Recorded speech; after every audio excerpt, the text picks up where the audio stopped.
Ho, ho, ruddy ho. We have made it to Monday, which means we've got a weekend of football to talk about. And here to talk about it, we've got the legendary DJB. Big up to DJB. We got the legendary Normski. And by the way, if you think Anguilla has morphed into an Italian geezer living in Chicago, you are mistaken. We've got Gianni Talks Calcio on the panel instead. It's not full Irish, it's full Italian over here, man. Big up to everyone. DJB. Come on, man. Talk to me. Aside from Arsenal, how was your weekend? Yeah, it was good. It was all good. It was catching up and running around and doing this and doing that, getting ready for the big day next week, the Christmas, which I do enjoy. I'm one of these few people that do enjoy. I think it's good to grab on to what makes us feel good. So yeah, busy, but on the home turn now, and looking forward to the show tonight. I didn't make last week, but obviously, hopefully back with a bang. And always a pleasure to share the screen with legends like yourself. My right hand Wednesday mingle, Normski, and Gianni, as always, my friend. Big up to everyone, and the chat as well. Big up to everyone. Yeah. That's most important. And big up to everyone in the chat. Before we say hello to Gianni, big up to Quasia in the building. We got Lux in the building. Big up to you. We got Binks, our girl. Big up, my sweetheart. I hope you're doing well. Static in the building. Big up to Static. Vigilante as well. They are pinned. Big up to Vigilante for that. And go sub to Vigilante as well. He's got his channel over there. We got Paul Nash. Big up to Nash, man, in the building. We got a bit of Nashville over here, man. Big up to you, my brother. Gunnar SE, always following. Big up to you, Sam. Big up to the panel. We got what? He's coming in to say hello. Big up to you, brother. Hope you're doing good. We got Martin Tapp, who's supporting all the channels as always, man. What an absolute fridge freezer you are. Big up to you, man. Double appreciate it, of course, all the time. We've got DG2 as well, man. Big up to you, bruv. Hope you're doing well. Aces, we got my sweetheart, my number one girl. This is our number one girl. Mama Flossie is in the building. Hopefully you are having. Hopefully you're all prepared for Christmas, my dear. Hopefully it's going to be a smasher for you. Always good to see you in the chat, my dear. Absolute pleasure. What a sweetheart. My first ever sub, Mama Flossie. My first ever, pretty much everything. Mama Flossie's been there from day dot. So what an absolute sweetheart she is, and she supports all the streams as well that all the guys on. So what a girl, Gianni, man. I kind of know how your weekend went outside of Arsenal, and apparently you're still not quite recovered. No, it was I threw my annual family and friends Christmas bash Friday, and it was a lot of drinking. So been a little bit rough, but I'm in a good mood today. Napoli just won the Supercoppa d'Italia today. So one trophy down. We got 2 more to go. And hopefully that will sprinkle on the Arsenal, but we'll talk about that here in a sec, because Arsenal, man, that game was rough. But yeah. Appreciate the invite. Always happy to be here with Normski and DJB and yourself, bro. So looking forward to the show, man. Pleasure's all mine. And it's sort of funny. I was sitting there and I was like, oh yeah, Gianni's coming on, buzzing. Gianni's got to then go from talking about Napoli and being absolutely buzzing to talking about Arsenal. Which is, I mean, just it's like the old seesaw, isn't it? The other way down, yeah. So apologies for that, Gianni. Do you know what I mean? You must be double buzzing, and now we're going to bring you down for the next hour or two. But pick up the Normski, as well. The Grinch Tetter in the background. Yeah, that's right, mate. Grinch ball. That's what we've been seeing for the last 4 or 5 games. It's absolutely Grinch settings, mate. Big up to Gianni, big up to DJB, big up to Aaron all the time, and obviously big up to the world class chat. It's fantastic. Looking forward to Christmas. But this fella behind me, Arteta Grinch, or Grinch Tetter, if you want to call him, he looks like he's gonna spoil it for us guys. You know what I mean? You know what I mean? But there's certain people that look at him that way. Do you know what I mean? They see this perfect guy with perfect hair and all of that stuff, you know what I mean? So yeah. We'll have to just plug him out the matrix, you know what I mean?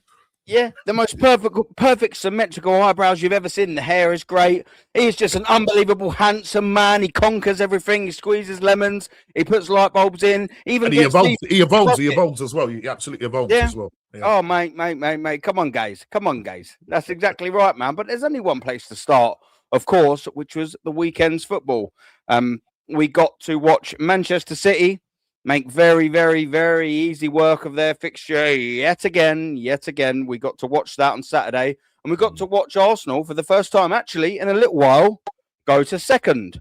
Number 2, which ironically is where Arteta likes to finish, doesn't it? Which ironically is what he is. And number 2, a steaming pile of shit. But I digress. DJB, we got to see Arsenal take the reins again. We were champions of Christmas yet again, DJB. For the 3rd time in 4 years, we are champions of Christmas.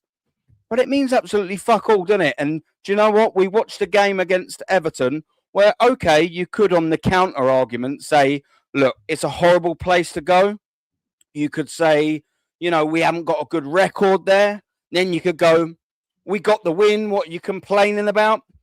When you factor in the last 6, 7 Premier League games and then that performance, yes, we got the win, DJB, but there is a lot to complain about. There's a lot to worry about. And there's a lot of I told you so coming in sort of this, you know. Yes, of course, DJB, we are top of Christmas. Did I expect us to be there at the beginning of the summer? No, I didn't. However, that doesn't mean to say we can't critique. Doesn't mean to say we haven't got an opinion. Doesn't mean to say we can't be cautious. And I believe there's a reason why 6 weeks ago, when we were 7 points clear and this is the best Arsenal team you have ever seen, rubble. And we were going, maybe just calm down. There's still a long way to go. It's kind of proving that, in it, DJB. It was anything but pretty against Everton, wasn't it? What did you sort of make of that Saturday evening fixture, my friend? Oh, you're on mute, D. You're on mute, mate. You're on mute, D. Sorry, my people. Sorry. There he is. He's come back. Yeah, I'm back. That's why they call him Slim Shady. Saturday was that bad. I didn't really want to talk about it. That's why I was on mute. I'll be honest with you guys. That performance Saturday is quite a few performances that I've seen over the season so far. People say, "Oh, you know, it's a one-off. Oh, you know, we've been playing well," but I can count probably 2 or 3 games where we've played well this season out of 17. Other than that, it's not been brilliant, and Saturday just proved that. Problem is with Saturday is that you are now looking at an accident waiting to happen. Yeah. It's written in the stars. Mm-hmm. That performance Saturday tells you everything you need to know is what is just coming round the corner. What is round the corner? And what is round the corner, apart from a couple of injuries, is complete disaster. Because we should be beating the Everton side comfortably. I don't care whether it's an hard place to go or not. If you're going to win the league, you've got to go to these places and put on a performance as well as a result. We keep hearing about we've got the squad and we've got the depth and we've got the creativity. We've got the missing piece, our number 9, etc., etc., etc. So we should be going to Everton with players missing and putting in a performance. Instead of that, what did we get? We got the same old predictable lineup. We got the same predictability in the performance. We got the same predictable show out of the captain. No Eze, no Madueke, no Wanker, no attacking flair. We bring Merino on in midfield just to lock it all up because he's frightened of what's going to happen. And this is a manager really that's just living on the edge. He's living on the edge. That is basically what he's doing. He's winging it and he's living on the edge. Once it starts to slide and goes wrong, this manager's not going to be able to turn it round. That's a fact. And it is going to go wrong. Yeah. If that Everton team had showed real big ambition and really, really thought, do you know what, these are there for the taking, and really, really showed some ambition. They had a bit more stardust in their team, innit? Yeah, we'd have easily come out of there with no points at all. Yeah. I predicted a 1-1 and a 2-1 Everton. I was quite not disappointed with Everton, but I was in a way because if they'd have really shown ambition, they could have probably put up a better fight. There's a couple of things wrong with this Arsenal team, Aaron. One of them's the captain, Odegaard. The fact that he's come straight back into the team is the biggest problem. Yes. You can see that it's upset the apple cart immensely. Do you know what, Dave? Just quickly, can I jump in there? Yeah, of course you can, mate. I'm all for a manager to make decisions to upset the apple cart if Mm. it's a good decision. Now, If by it's that, I more- sort of mean, do you know Yeah. what? If he goes, Eze, all right, cool. Yeah. Odegaard's back now. Odegaard's come back in, and he's got in his 4 games that he's back 3 assists and 1 goal. I'm like, okay, cool, and and they've led to actual productive points. Yeah. I'm like, okay, I kind of get it. You've got a squad to manage. You've decided to take Eze out. You've brought Odegaard in, and he's getting you points. He's bringing in performances. He's the captain. He's giving you 2 man of the matches that are legitimate, not the fraud Keown ones, of course. He's giving you assists that have led to goals, that have led to points. But he's done fuck all. No, exactly. And this is the problem. And players see that, Aaron. Eze's sitting on the bench. Can you imagine what he's now thinking? Because he's already shot to pieces Gyökeres's confidence. He done that in a press conference when he said, Havertz, we're missing our number 9. Yeah. So that was Gyökeres's days numbered, and that was his confidence shot to pieces there. He's now done it with Eze. Eze's sitting on the bench and he's looking at Odegaard thinking, what can I do now? What am I doing here? What am I doing here? When I do get a chance, he plays me on the left-hand side and I've got to play a left wing-back role, which is not in my makeup. So he's looking at that. So Eze's now shot to pieces. So Odegaard's got to step up. Now, I'm not saying Eze's done enough for me consistently throughout the season to get a regular first-team place. But as you just said, bring someone in that's going to make a difference. Now, the problem is with Arsenal Football Club, going for a title and a Champions League, we've got 2 number 10s that ain't really ripping up the show on a regular basis. We've got Odegaard, who's not, and we've got Eze, who's inconsistent. And now his confidence has been blown into the water. So now we've got 2 number 10s in key positions, going for a Premiership title and a Champions League, struggling. So everything now is squarely face on in Saka's hands. Saka is now got to carry the team once again, because you ain't getting it from the number 9 in Gyökeres. You're not getting it from your number 10s, and your left-hand side is a bit of a flip of a coin. Trossard can show up. Brilliant. Martinelli, forget about it, 90 minutes, right? So our attacking third is still desperate, really desperate. And they're the concerns I'm worried about. We saw it against Everton, and we've seen it countless of times over the season. And if you're relying on Saka, which, by the way, is not really pulling up any trees, you're seeing glimpses of him, you're seeing moments which fit the team, moments, we're in trouble. We're in trouble. Because if you compare that to Man City, who are firing on all cylinders in the final third, yeah, defensively, they might have some creaks. But listen, if you can go and score 4 or 5 goals at will, you can afford to let in 2 or 3. And that's what City have in abundance. Their goal difference is better than ours, by the way. So they've even gone past that. They've got Cherky coming back they've got Cherky that's now finding his feet. And they've got players in that final third. If you was to look at Man City's compared to ours, it's miles apart. And people are going to say, no, it ain't. We're top of the league. What's he on about? He's being negative. Player for player, we haven't got a number 10 at the moment. Chat ain't going to like it. The Arsenal fans ain't going to like it. But I'm telling you now, we haven't got a number 10. We haven't got an Odegaard, and we haven't got Eze. He's killed Eze. We all said he would. He's come from Crystal Palace, absolutely flying. He plays in the Arsenal number 10. He's finished already. Do you know what, D? There's almost as well a third number 10 you can sort of add into that. That is also killed, and that's Ethan Nwaneri. Yeah, Ethan Smith-Rowe. I keep telling you, that's why I call him Ethan Smith-Rowe. I hope he moves on. I hope he gets sold. I hope he goes out on loan, because that's what the kid needs. He's done. He's finished. Havertz has now got an injury setback, so he's further down the line. So this is what we're dealing with, people. We're dealing with Eze that shows up every now and again. Since the 3 goals against Spurs, he's done nothing. Now he's been dropped to the bench. His confidence is shot. Free Ethan Wanker. I'm going to get a T-shirt done, Waha. And before Gianni and that comes in, as I said, and when you've got Odegaard, which we all know, he's probably reached his ceiling now. His best season was probably 2020, 22, 23. I don't think he can reach the heights of that ever again.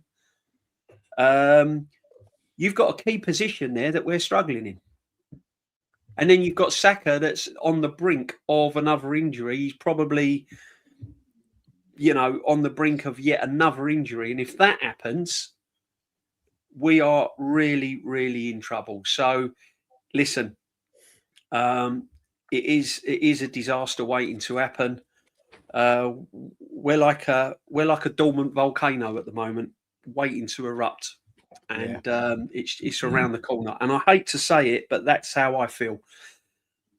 It's not filling me with any confidence at all, Aaron. It really isn't. Really isn't. No. It was piss poor Saturday, let's be honest. Yeah, facts. Just before I bring Gianni in. Mutant alert. Mutant alert. Mutant alert. Mutant alert. Yeah. We've got one in the building, and he goes by the name of Eugene. Yeah, he is. Here he is. Big up Eugene. What we saying? Scared Arsenal fans.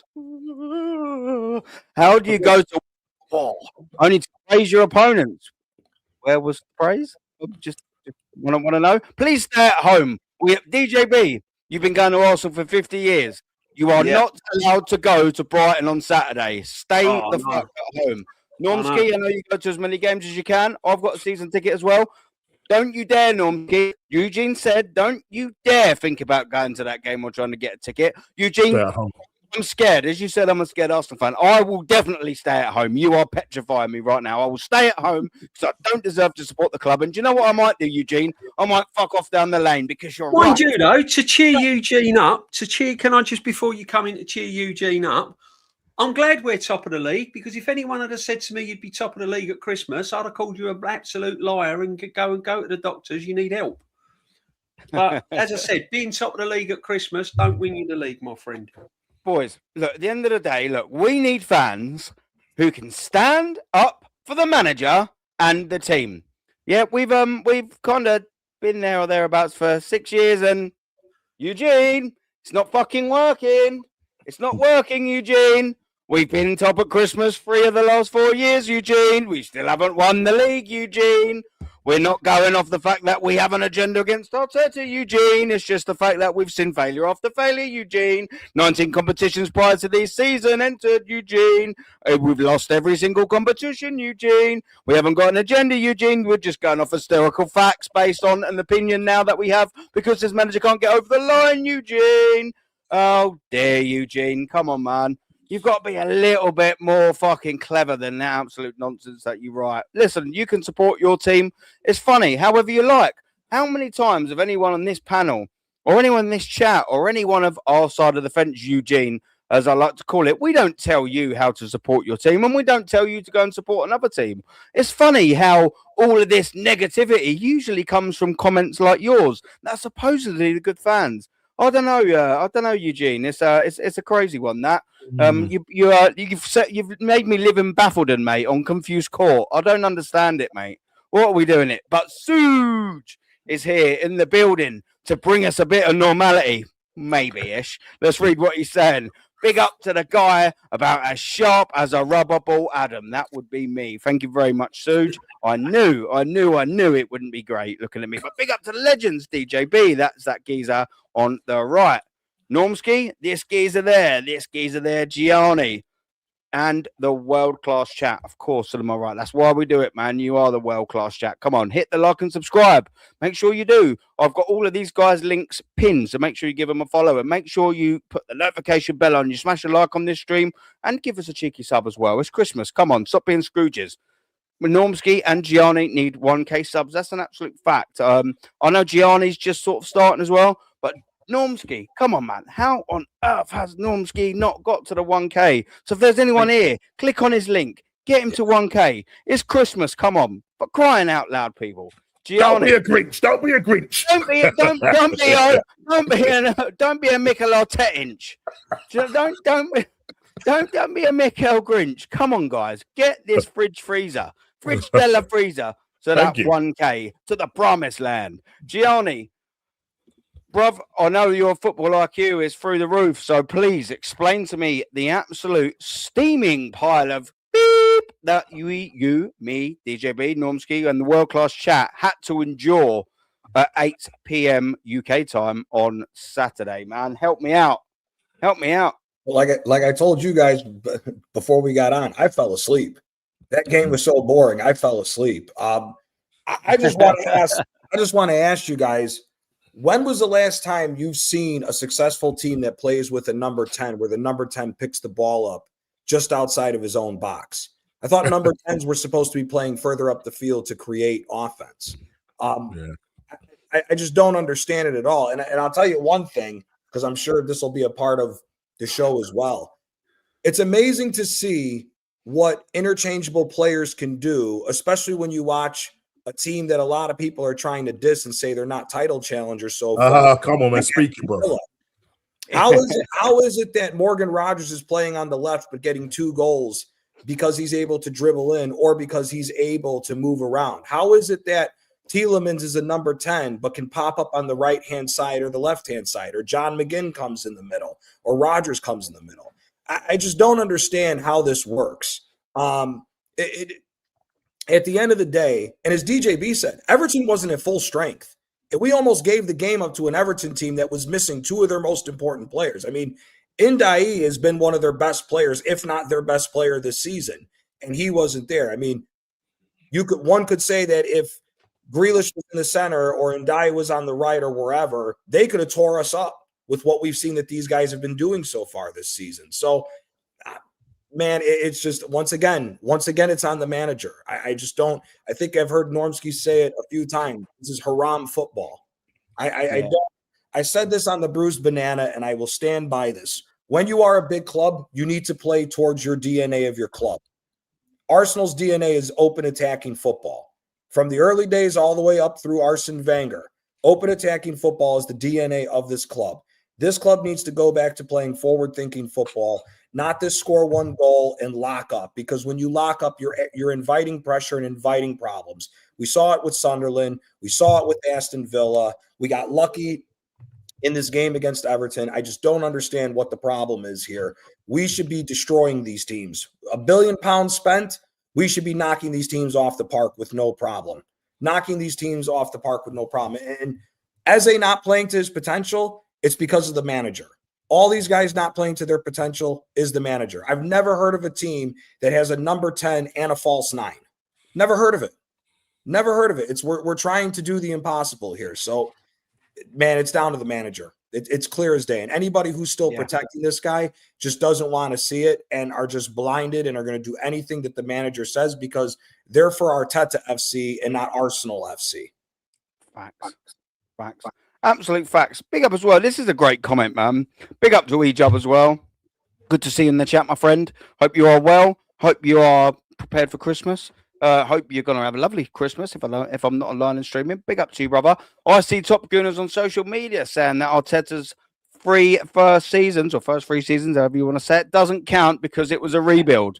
And do you know what? This is classic. This is what it's all about. The next sentence. This is how stupid they are. So Arteta's FA Cup don't count them.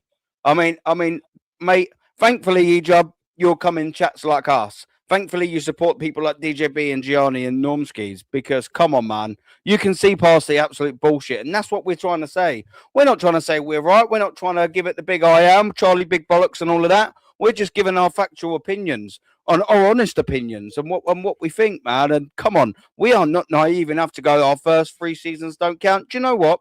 I'd give Mikel Arteta, like I probably would most managers, unless it was an absolute severe car crash. Mikel Arteta came in halfway through the season.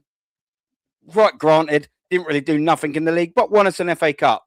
That was willing enough for me to go, do you know what? I'm interested. I'm intrigued to see what you can do in a full season with a summer transfer window.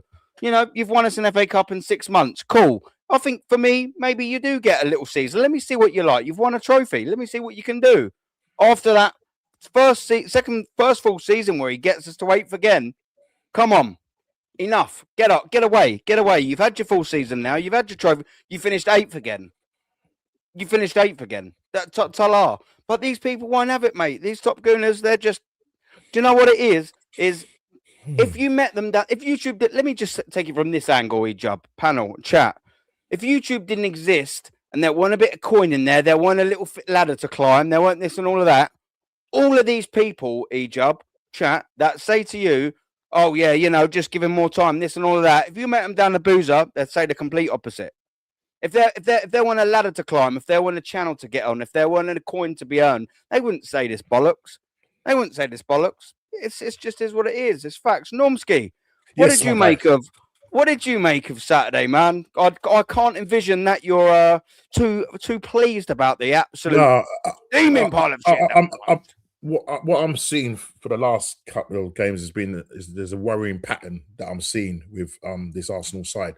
So just when it just comes to their creativity, you know, you got the likes of Tom Canton, the likes of Zippy talking about that, you know, Odegaard was so exquisite in the second half and whatever. Well, if he was that exquisite, yeah, why is it that we only had 2 shots on target? Yeah. Why is it that our shot accuracy was only 15%? We had 13 shots and only 2 shots on target for the whole game. And yet again, a penalty, not from open play, a penalty to save us yet again. O'Brien decides that he's going to play volleyball instead of head the ball. Yeah, because when the ball came over, I thought, Calafiori's got his head on that, you know, and he's obviously mistimed it and it's gone wide. They've looked back at VAR and thankfully it ends up being a penalty. You know, it was, wasn't it? I mean, he's trying to do his best LeBron James impersonation, wasn't he? I mean, it was ridiculous. I mean, what are we doing here? Do you know what I mean? But I mean, listen, look, Glock took it well, but it was interesting, the body language between when Odegaard had the ball in his hand. And I'm sure he didn't want to give that ball to. I'm sure he didn't want to give that ball to Glock because Glock sort of kind of walked over to him a lot. So listen, just give me the ball before I break you in half. Yeah, that's probably something to that effect. Yeah, and he kind of walked away and was thinking like, but Glock needed that, and Glock really needed to stay on as well. Massively. He needed to stay on to get his confidence back and everything. Yeah, but he decides that he's going to take him off and bring on Jesus. Jesus didn't really make any difference, but people want to big him up and say, "Oh, no, he links up play. He done." Do you know what though, Norms? To be fair as well, there's scope to say that you could have left both of them on.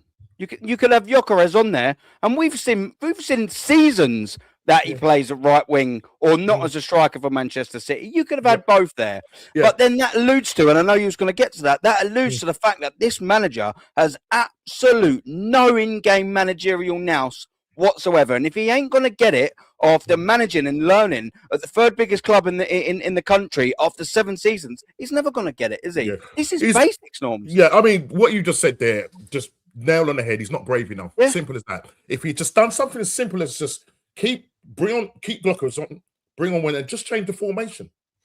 You know, what's the problem? But no, not this guy. Literally born everybody light for light. Moreno came off for Odegaard. Well, Odegaard stayed on to the 88th minute. Yeah. He bought Jesus in the 65th minute. You know what I mean? And so you look at this and you're just thinking, well, what did you really change? What did he really change? And there was a little worrying moment yet again. You could see, I was just thinking, as the game was progressing, Everton were growing in confidence. And when I talk about formation 4-3-3, I can't remember what formation Everton, it might have been 4-2-3-1. And me and Matt have always talked about it, and I'm sure we're going to talk about it in terms of them having more in the midfield. And even though we might have had more possession, but when you look, it was like watching, I was on the phone with Matt, and it's like watching the game, and it's like another hole in the middle of the park because there was no one there. There was no one there. You got Odegaard dropping deep. I think Kwanzaa said it earlier on. It's like he's playing like a number 8 box to box. But the thing is, he doesn't do anything. He's not like a Patrick Vieira who picks up the ball, drives at them. What he tends to do is he picks the ball up, he runs to the halfway line, and then he plays it sideways. Or then if he does get into the last third, he's either going to do a scoop shot or he's going to play it wide. His heat map is literally on the right-hand side. You compare him to Eze, who plays right across. So his heat map is right across. So he's occupying. As a number 10, you should be occupying that space, not just playing on the right-hand side. And that's why we become so predictable. And, we heard that when Saka was injured and Odegaard, you said, you can't wait to get that trio back. It hasn't made no difference, guys. It has literally not made any difference whatsoever. And again, it was just literally sitting there yet again. And it's a worrying pattern. It's a worrying pattern that we are playing like this.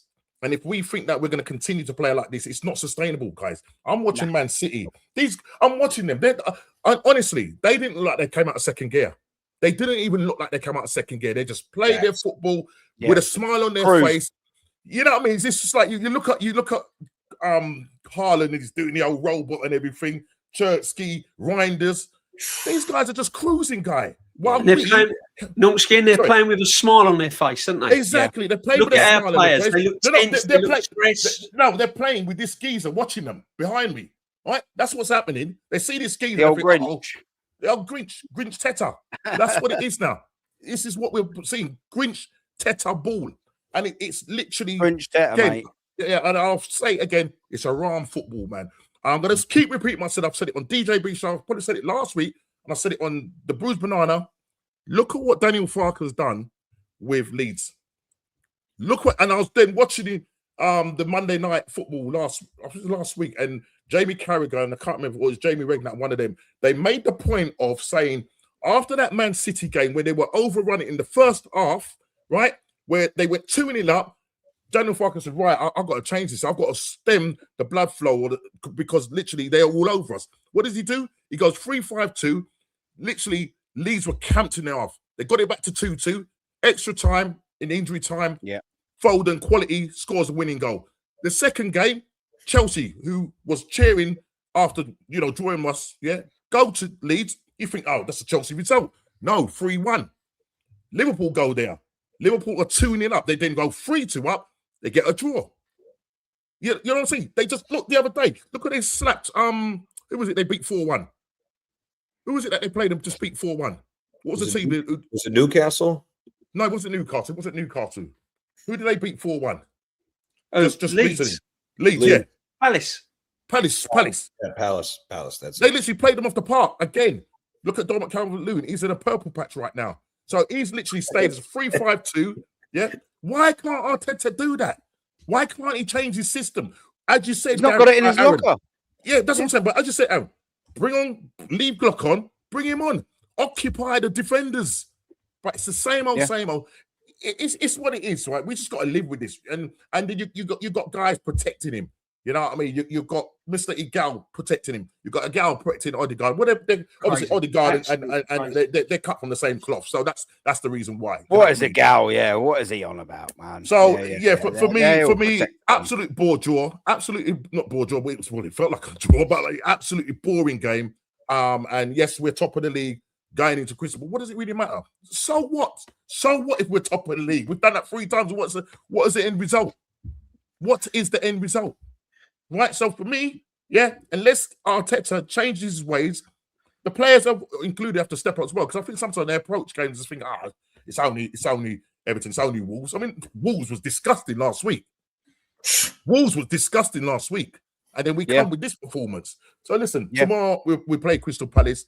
I hope to see the likes of Eze back. I hope to say Madueke, who scored 2 goals in the Champions League. The guy hasn't played 2 games going. What's going on? What is this geezer thinking of? And then he wonders why the players are injured. Oh, it's a mystery. The mystery is you, Arteta. You're the one that's causing the problem. Nobody else but you. Do you know what it is? It's not even a mystery as well. Do you know what the right phrase is to use for Mikel Arteta? The common denominator. That's what he is. He's the common denominator. Mm-hmm. He is the one that's been there from day dot. Pardon me. Been there from day dot. He is still there. Why is everyone blaming everything else but the geezer that's been there from day one? When can you start looking outwards and just going, do you know what? Maybe it's just the manager.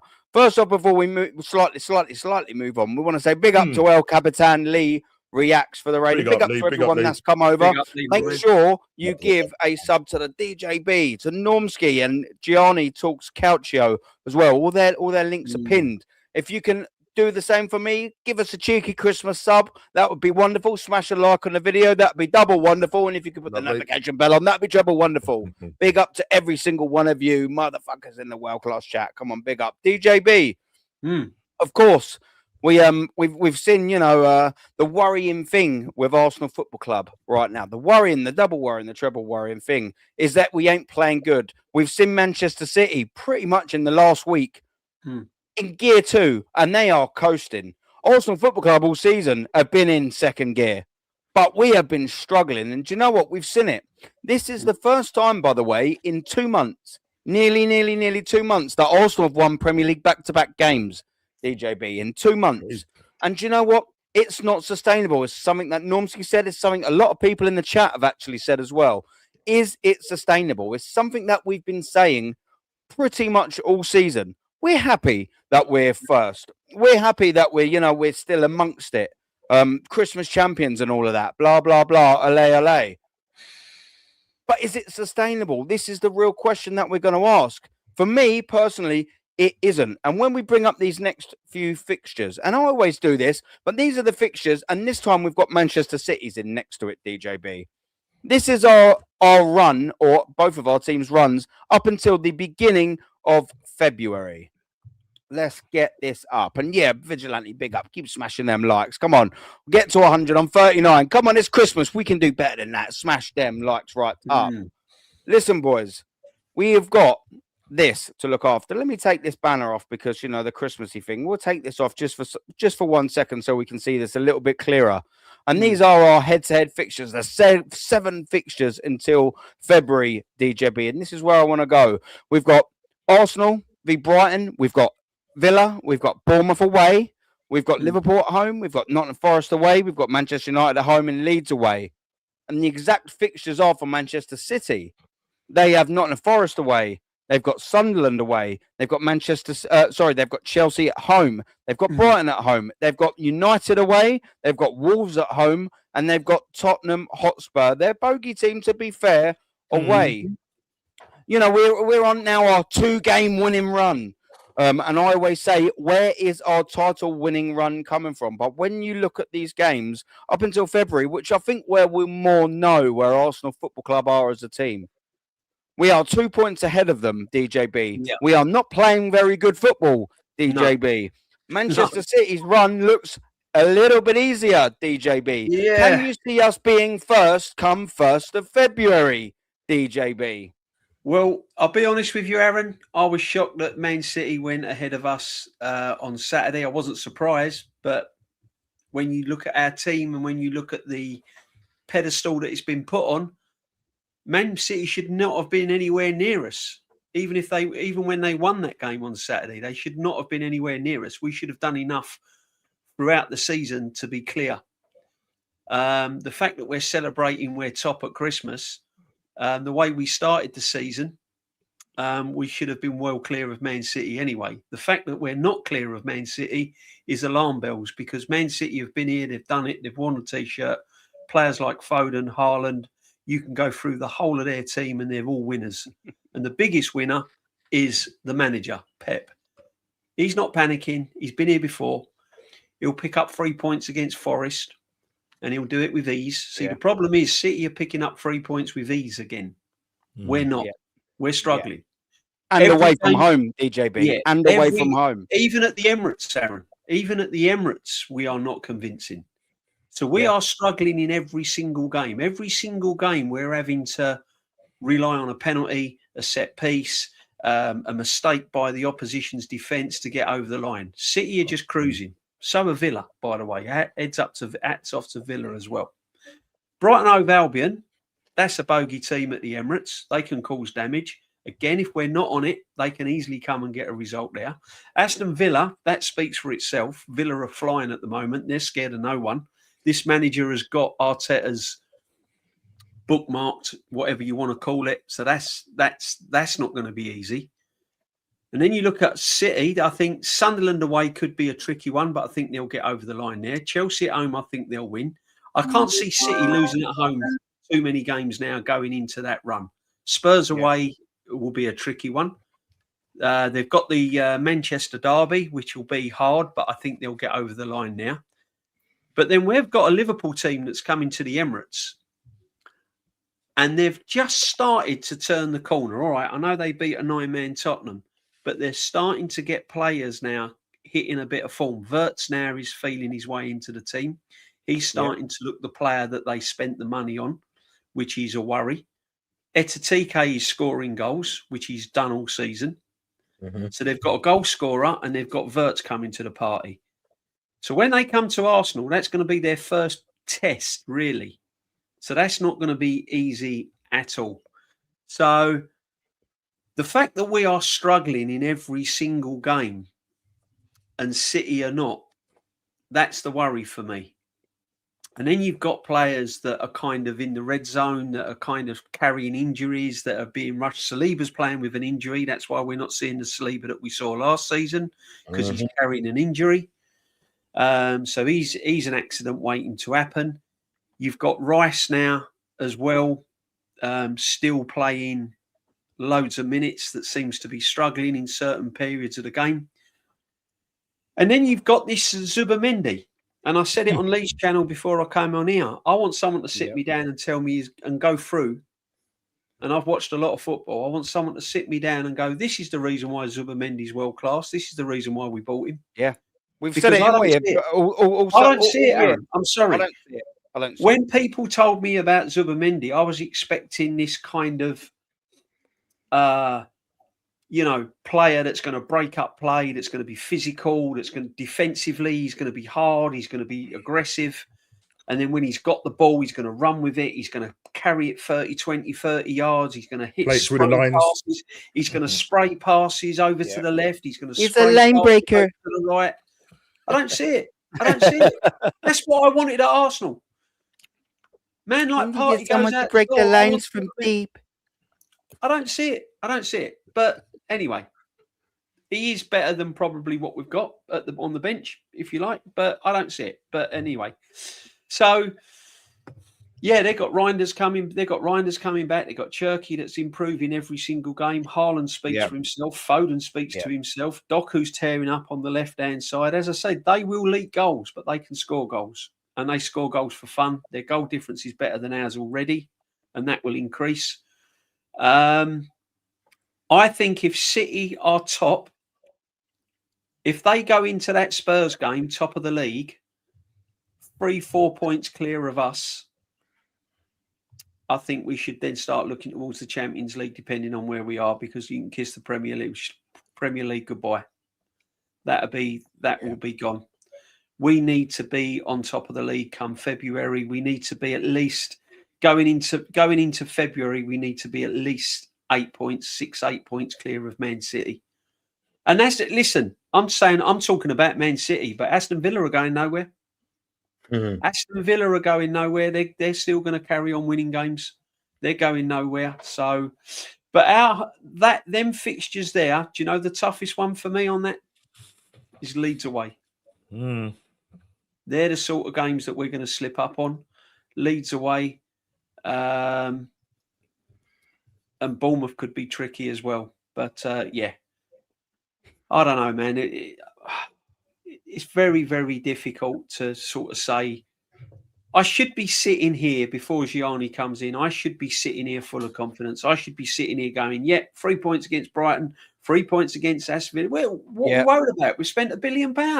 We've got a manager that's been at the club for 6 years. We've got Eze. We've got our number 9. We've got Gorkarez, 60, 70 odd goals. What are we worried about? I should be sitting here full of confidence. The fact that I'm not tells you everything you need to know. Everything you need to know. We've got players out of form. We've got players coming back from injury. We've got players that are playing with injury. Saliba's one of them. Yeah. Saliba's one of. That's exactly what Marie's saying. How can you win a league? How can you win a league on that basis? You can't. Yeah. So, Marie's saying, he's been rushed back, and I wonder why he's not looking great. It's facts, Marie. Yeah. Facts. That's what we've been doing. Yeah, he looks shaky. He looks shaky. He has. Mikel Arteta has had an I wouldn't say unbelievable, but a large selection headache at the start of the season to choose from. He's got a big squad to choose from, a good squad to choose from, and a real good squad to choose from. It's not anyone else's fault but Mikel Arteta's that he's decided yet again with 25 decent players at his disposal. He's ran 11 of them, 12 of them, 13 of them into the absolute ground. And that's no one else's fault but Mikel Arteta's. He chooses the team, him and his alone. He doesn't get any advice. He says, but the medical team. He don't care about what the medical team says. And we've got about 20, 30, 40 or 50 examples of that. He doesn't give a fuck what the medical team think. He doesn't. Mikel Arteta only cares what Mikel Arteta thinks. And the fact that he has ran these players into the ground to cause a lot of these injuries, not all of them, I'm not going to say all of them, but a lot of these injuries, and now it's going on, what about the squad? Now what we've done is we've injured 5, 6, 7, 8, 9 players all at once. Now we've got to run the fucking backups into the ground. Then the backups are going to be run into the ground. Now all of a sudden we're playing stupid players like Norgard at centre-back purely because we've not been able to manage the game in games. I'd done a show, yeah? I'd done a show, right? And it was about 2 months ago. And I saved easily within 5 minutes. I brought up all the stats in the games and minutes that they'd played, whether they started, whether they'd been subbed on. And I saved Gabriel Magalhaes before his injury 25% of his workload. Why can't Mikel Arteta do that? Why is Gabriel coming on in the Carabao Cup, which we will get to in a minute, the Carabao Cup? Why is Gabriel Magalhaes coming on wins against Brighton and Port Vale in the Carabao Cup? Why is he starting? Why is he even flying to stupid Champions League games? This is all down to man management. We wouldn't have to run Saliba into the ground. We wouldn't now have to probably run Hincapié into the ground. We wouldn't have to run Timber in the ground. We'd be able to adequately rotate Timber if he hadn't ran Ben White into the ground. You can't write it. Well, you can't Ben White it. You can't. It's ridiculous. And there's so many of the exact same things over and over. And DJB, you mentioned a point, and I'll bring Gianni in on this as well. It's okay at the start of the season, right? When we probably had 7-ish sort of players out of the 11.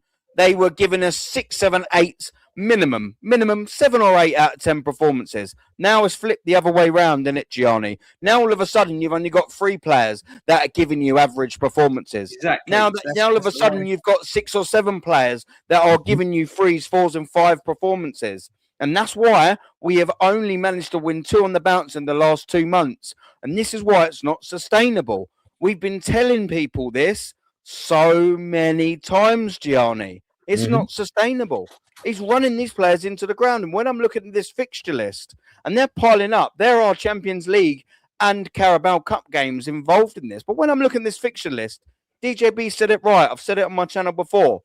I should be going Brighton, boom, 3 points. Aston Villa, well, we're at home. Tricky game, but we're at home. 3 points. Bosh. But we got Bournemouth away. Double boom. Oh, well, Bournemouth ain't doing good. That should be 3 points. So now I should be looking at coming up to the Liverpool game and going, yeah, that's 9 points. But Liverpool at home, they ain't that great. Bang, fuck them off. Nottingham Forest, that should be a win, man. I should be looking at this and going, do you know what? There's 7 games there. There's 21 points available. I probably want minimum 19. I'm fucking looking at 9. More like 9 than 19, Gianni. Help me out. What are you looking at with these fixtures, bro?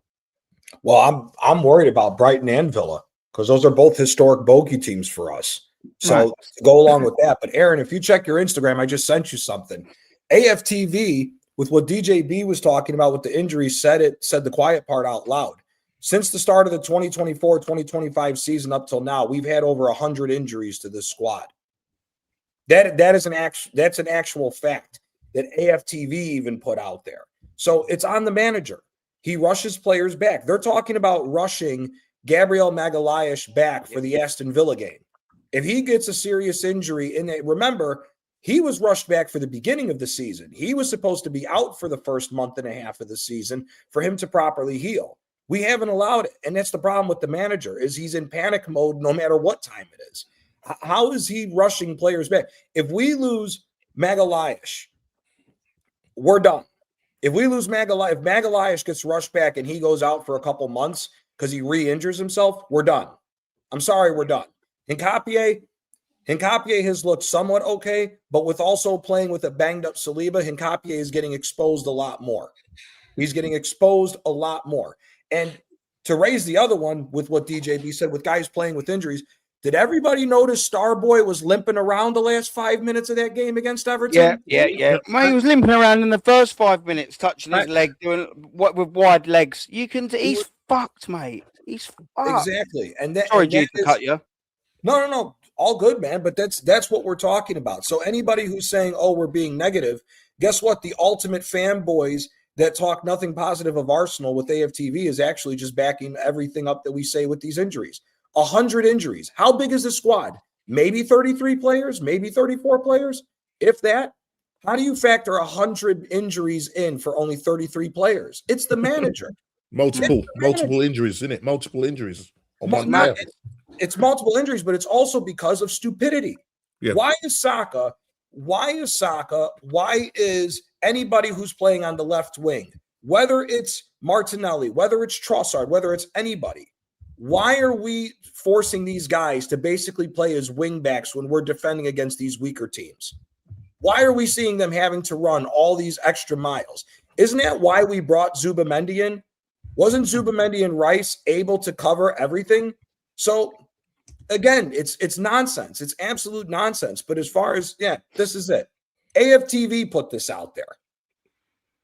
It wasn't anybody who's what they like to call a negative gooner or all this. It's AFTV that put this out there. That's how damning this is. And again, one person, as we talk about the young guys who should come in to get minutes, Dowman's a part of this now as well. And Dowman isn't even getting minutes like that. So it's what are you doing in training? It's absolutely unbelievable. But at the end of the day, man, in that run, I mean, here, Villa's not going away.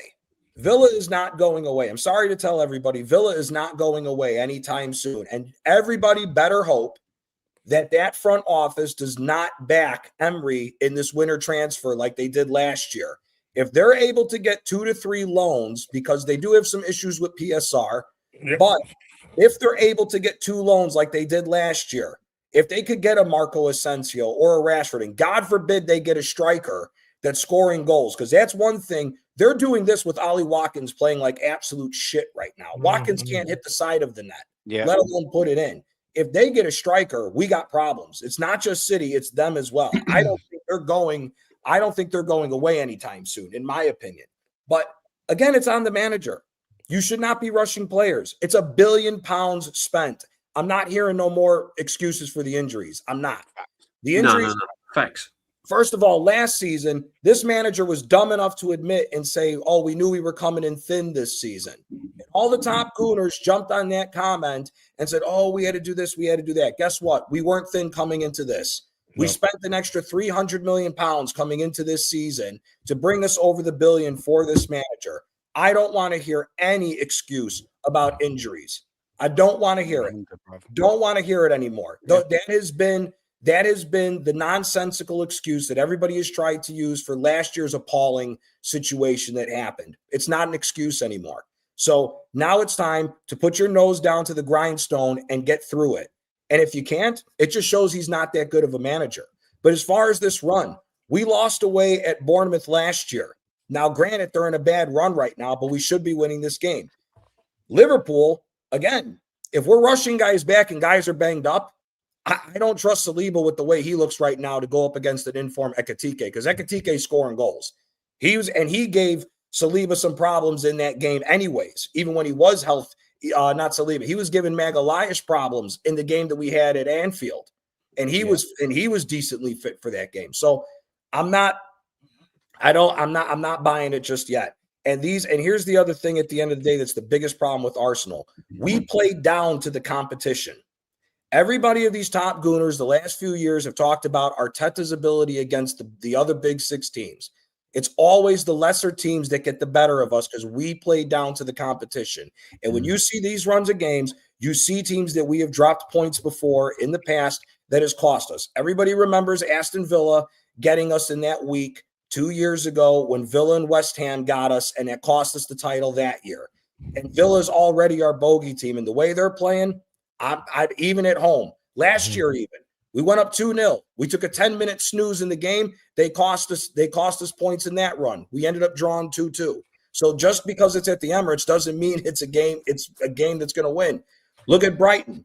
When they came and embarrassed us at the Emirates a few years ago, they beat us. So none of these games are gimmies just because we're Arsenal, especially not the way we're playing, because our football right now is garbage. We're hoping that it's a hero ball or we're getting lucky with the refs. I mean, it was an act of God that the Everton defender wanted to slap the ball in midair.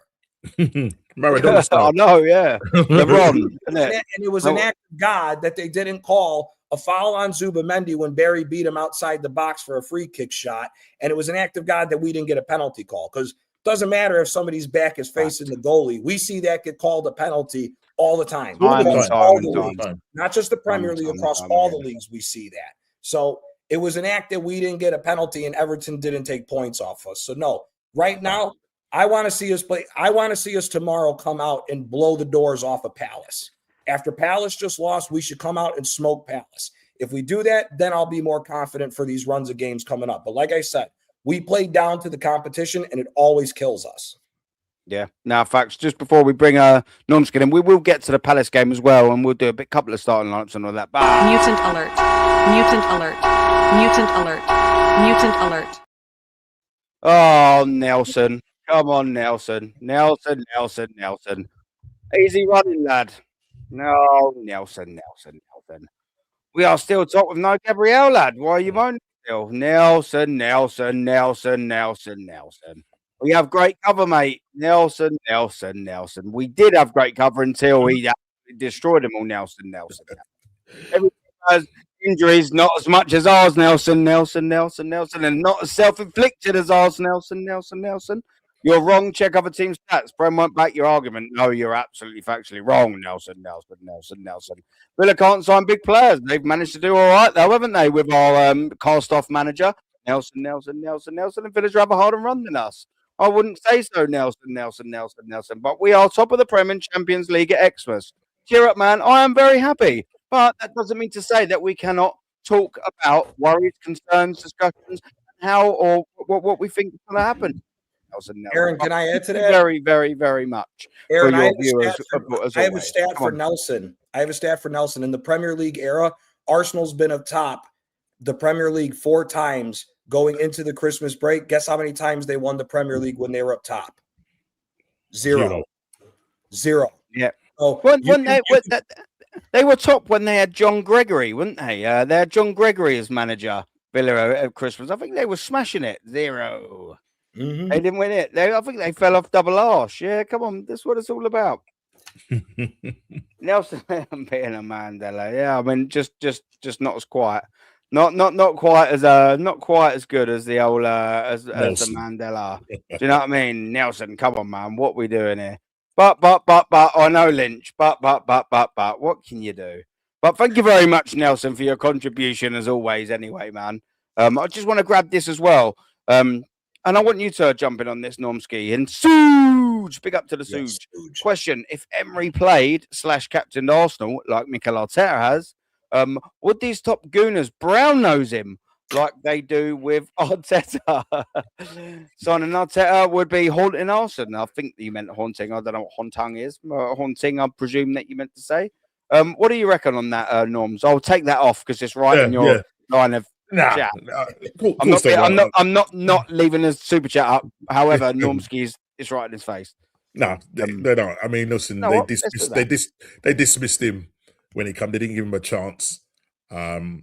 Listen, Emery for me is clearly a better manager than Mikel Arteta, 100% clearly. And if he had the kind of resources that this manager, as a matter of fact, Mikel Arteta has had the best resources of all managers.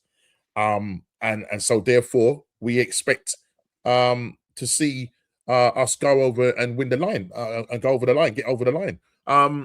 The thing is, what's interesting, I don't know. It's just Nelson's still in the chat, so I'm gonna. Can you ask this question to Nelson? And be honest, Nelson. Right, and the chat as well, being honest as well. At this point now, we're top of the league. If at the start of the season, right, Nelson, somebody said to you that we would be top of the league, would you would bite their hand off for it? Would you agree with that? Yes or no? Just wanted to see if he would say yes or no.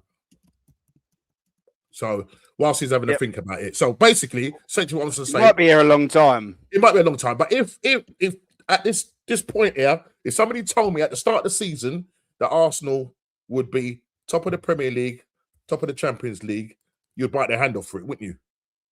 Yeah, we would bite their hand off for it, innit? So I'm very happy with that. Top readers would bite. Sorry, yes. Sorry, not to get about it. Yeah. But also another question you could ask, Nelson, if Arteta had that Villa team with the amount of resources that Aston Villa, DJB, and the players that have gone out the door from Aston Villa. Would Arteta be putting a Villa team third, 3 points behind the best team in the world? Yeah. Yeah. Let's ask that, Nelson. What So do you reckon? Do you reckon Mikel Arteta? Do you reckon Mikel Arteta, if he was manager of Aston Villa, would be where Aston Villa are right now? That's an interesting question. I mean, I'm intrigued to see what. I probably know what the answer is going to be from Nelson. He's probably going to say yes, that they would be. What's name? But to his first point, where he says yes, why not? Yeah. So okay, if that's the case, where you're saying at the start of the season you would have bitten off the hand to say yes, we're at the top of the league. What that simply means is that you didn't really trust the team in the first place. Because if somebody says I would have bitten off, we say as the cautious schooners would say, if we're at this stage, what we're basically doing, we're basing it on what Arsenal have done in the past.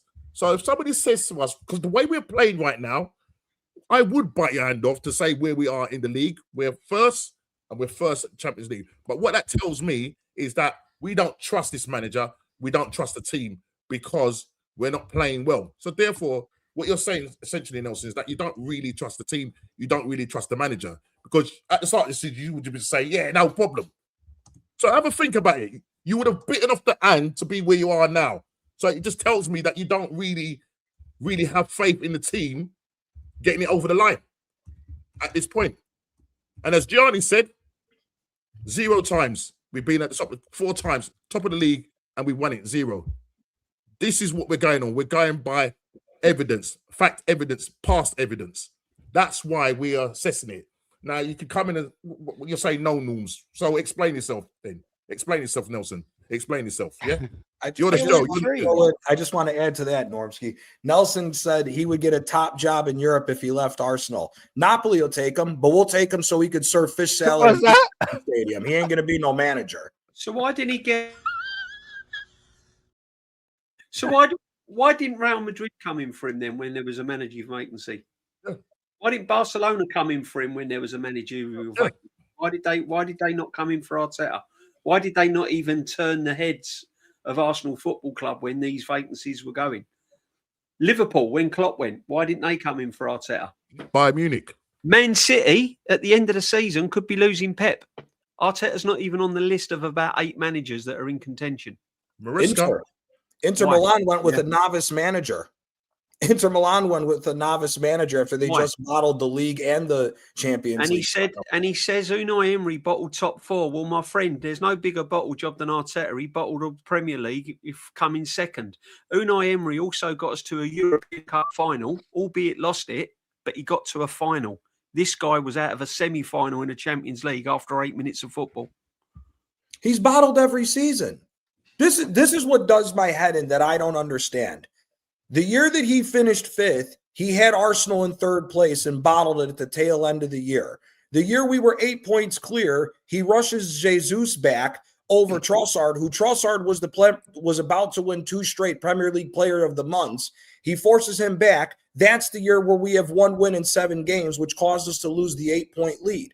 The following year, he likes to take a mental mistake for the week. We lose to Porto in the first game of the matchup in the knockout rounds, and it's the same week that we lose 2-0 to Villa, which, funny enough, we should have been beating Villa 4-0 after the first half of that game. Nobody finishes chances. They go on to win, and then we lose to a scrub-ass West Ham team. It's absolutely mind-blowing that everybody likes to just keep going. Johnny, they don't want to look at. They live in the moment. They don't want to look at the facts. He's probably losing sleep over when we beat Real Madrid with Declan Rice's 2 free kicks when we won the Real Madrid European Cup final. Mm-hmm. He's still probably reeling over that. So at the end of the day, the proof is in the pudding. Yep. What Nelson don't understand, though, my friends, is whether you like it or not. If we don't win anything this season, you can, as the great Brian Clough said, you can take all your posters off your wall and throw them in the bin, son, because this man will be getting the sack. Simple as that. We still haven't had Nelson answer the question yet. Do you think Mikel Arteta would be doing as good or better job at Villa as Unai Emery did? You've not answered it, Nelson. I'm intrigued to know what your answer is. With the Do you players think that have Mikel gone Arteta out would do a and better the than resources or that Unai equal Emery's got? job to Unai at Villa? Hey, Come on, you can't swerve it. He just put in the chat. He goes, "Who would you rather have?" He said, "Would you rather have Unai's team?" He goes, "Would you rather have Unai's team or Arteta's team?" Well, guess what, Nelson? Arteta would rather Unai's team because he won something with the damn team. So you just proved yourself wrong. Yes, I don't see why not, fella. That's crazy talk. Yeah, didn't Arteta win the FA Cup with Unai Emery's team and then binned them? Yeah. Yeah. Oh, the only surviving member from the FA Cup was Saka, and he was benched on the day. Yeah.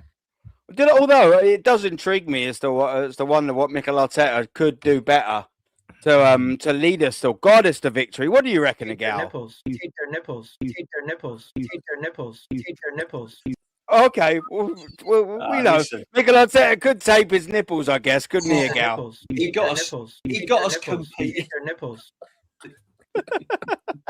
He got us competing. Good old Gal. He's got. Let's say this. He's got us competing. He's taken us from a dark place.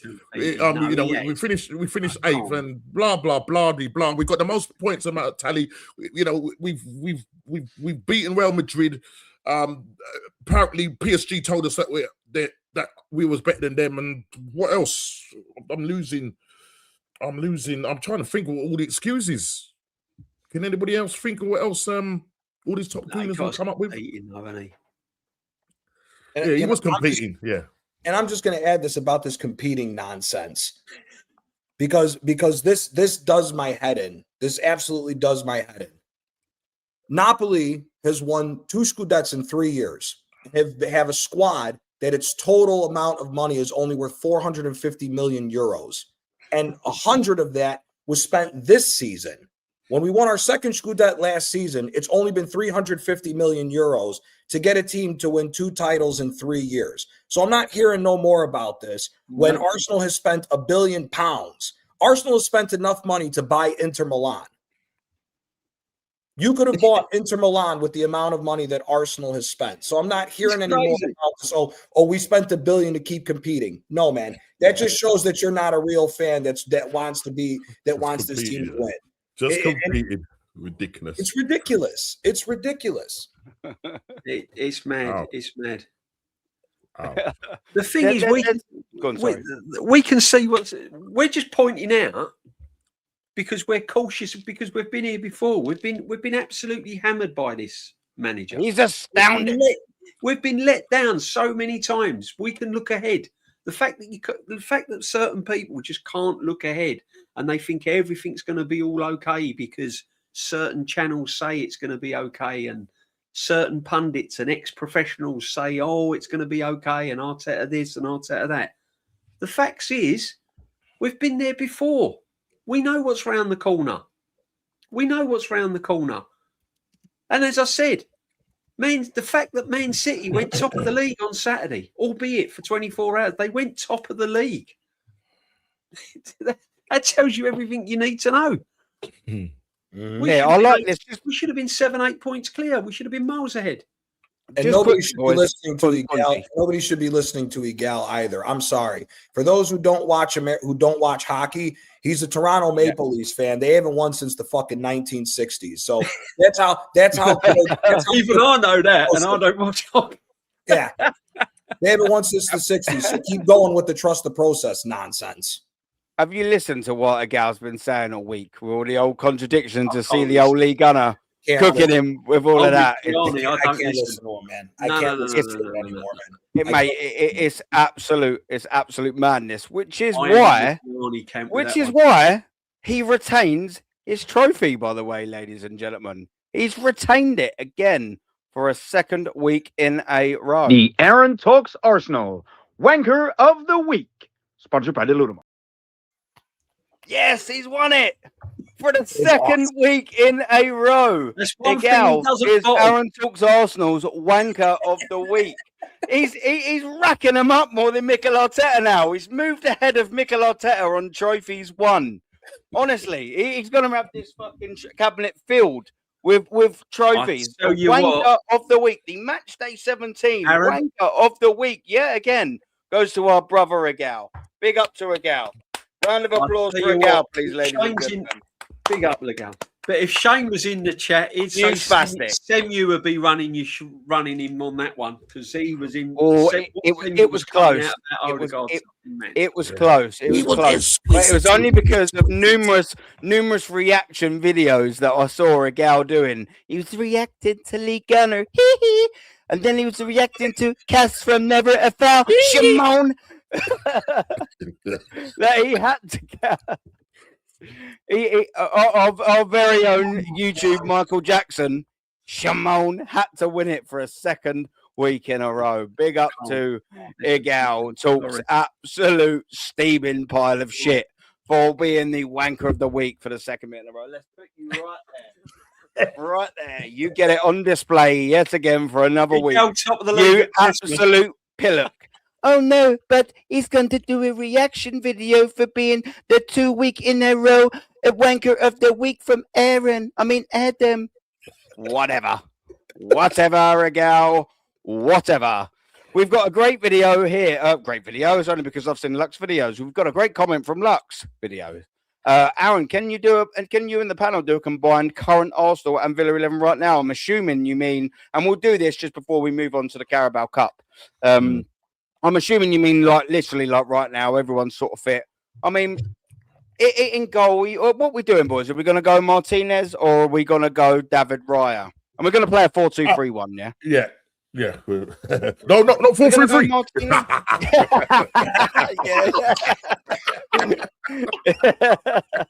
You're so predictable, Aaron. Come on. All right. 4-2. Okay. What? I'll go with David Raya and goal. I know Martinez is a World Cup winner, but I'm going to go Raya and goal. On form right now, yeah, I agree with you. If Martinez wasn't being as shaky as he's been, I would take Martinez over Raya. Yeah. In the long thing, when World Cup winner, I think he's the better keeper. But yeah, I'll probably at the minute just about squeeze David Raya in there. I think that's fair. Are you nodding, DJB? Yeah. I'll go with that. Yeah. We've got Maatsen for left. I'm sure he's left back any of Aston Villa. Yeah. Or we've got Calafiori or Gianni. I'm going to go to you first. Take him. I'm taking Maatsen. I'm taking Maatsen. I'm not taking the Wanderer. I'm not taking the Wanderer. I'm taking a proper left back. I mean, we was linked with him in the summer, but he's ended up getting the Villa, so it is what it is. Yeah, that's funny, man. But yeah, I'll do the same. Even though I do actually think Calafiori's performed better than last year. Not very hard though. Yeah. Still, I'm going Maatsen. Yeah, 100%. Right back. I mean, it's a no-brainer. Timber. Although we're going down, we're going Timber. Come on, man. Although Cash has had an outstanding season, let's not forget that, and he's scored more goals than Timber.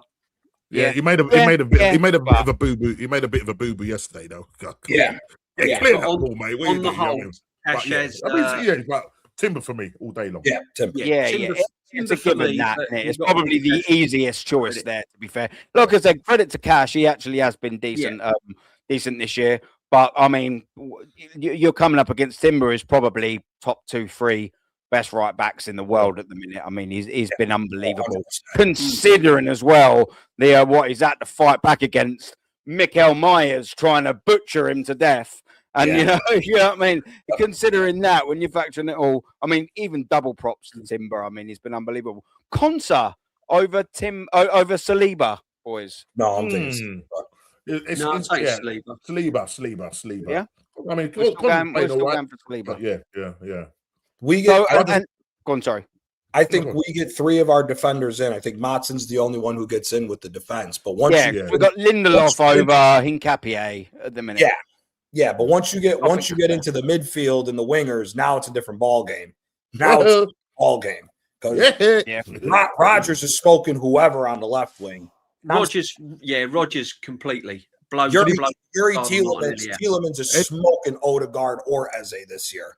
Tielemans, how Martin Keown said Odegaard was man of the match in the game against Villa over Tielemans was absolute bullshit. Tielemans ran the show that game. Joke. And I'm taking Onana defensively for me over Zubimendi defensively. Yeah, well, that's what I was going to 100%. say. In the double pivot, we're going to put Rice and Zubimendi in a double pivot in the two. Yep. So we've got Onana for Onana, of course, and we've got Kamara. Or are we having Onana and Rice? Are we all going to go for? I'm taking Kamara. I'm putting You're going to take Kamara over Kamara Rice. Yeah, possibly. That also, it's definitely not Zubimendi, is it? No, it's definitely not Zubimendi over them two. I'm glad we're all in agreement over that. Yeah. So at the minute we've got two Aston Villa players in. We've got Maatson on the left hand side, and we've got Kamara or Onana. What are we doing on the left hand side? Because Rodgers has been playing there a lot. I think I know where we're all going to go. Rodgers every time. Every time.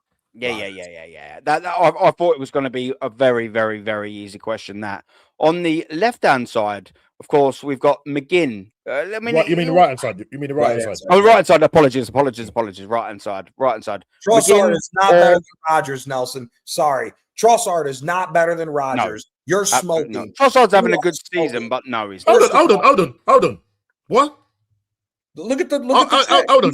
Okay, well, reverse it. Ask Nelson, because the top gooners wanted. Let me just unplug myself. Sorry. People like Nelson wanted Trossard sold in the summer, and you also wanted Eze at left wing. What are we doing? Wanted Eze at left wing, right? And every Arsenal fan that I've spoken to, whether they're Arteta in or Arteta out, would have bit your hand off to have Rodgers signed for this football club in the summer. We'll be getting there, right? So I just want to put that straight. Yeah. So Rodgers for me, taking the Arsenal hat off, even though Trossard has had a very, very good season. Wait, DJB, on top of that, go back to the Champions League. Aston Villa was the team that gave PSG the most fight in the Champions League last year. The manager even came out and said it.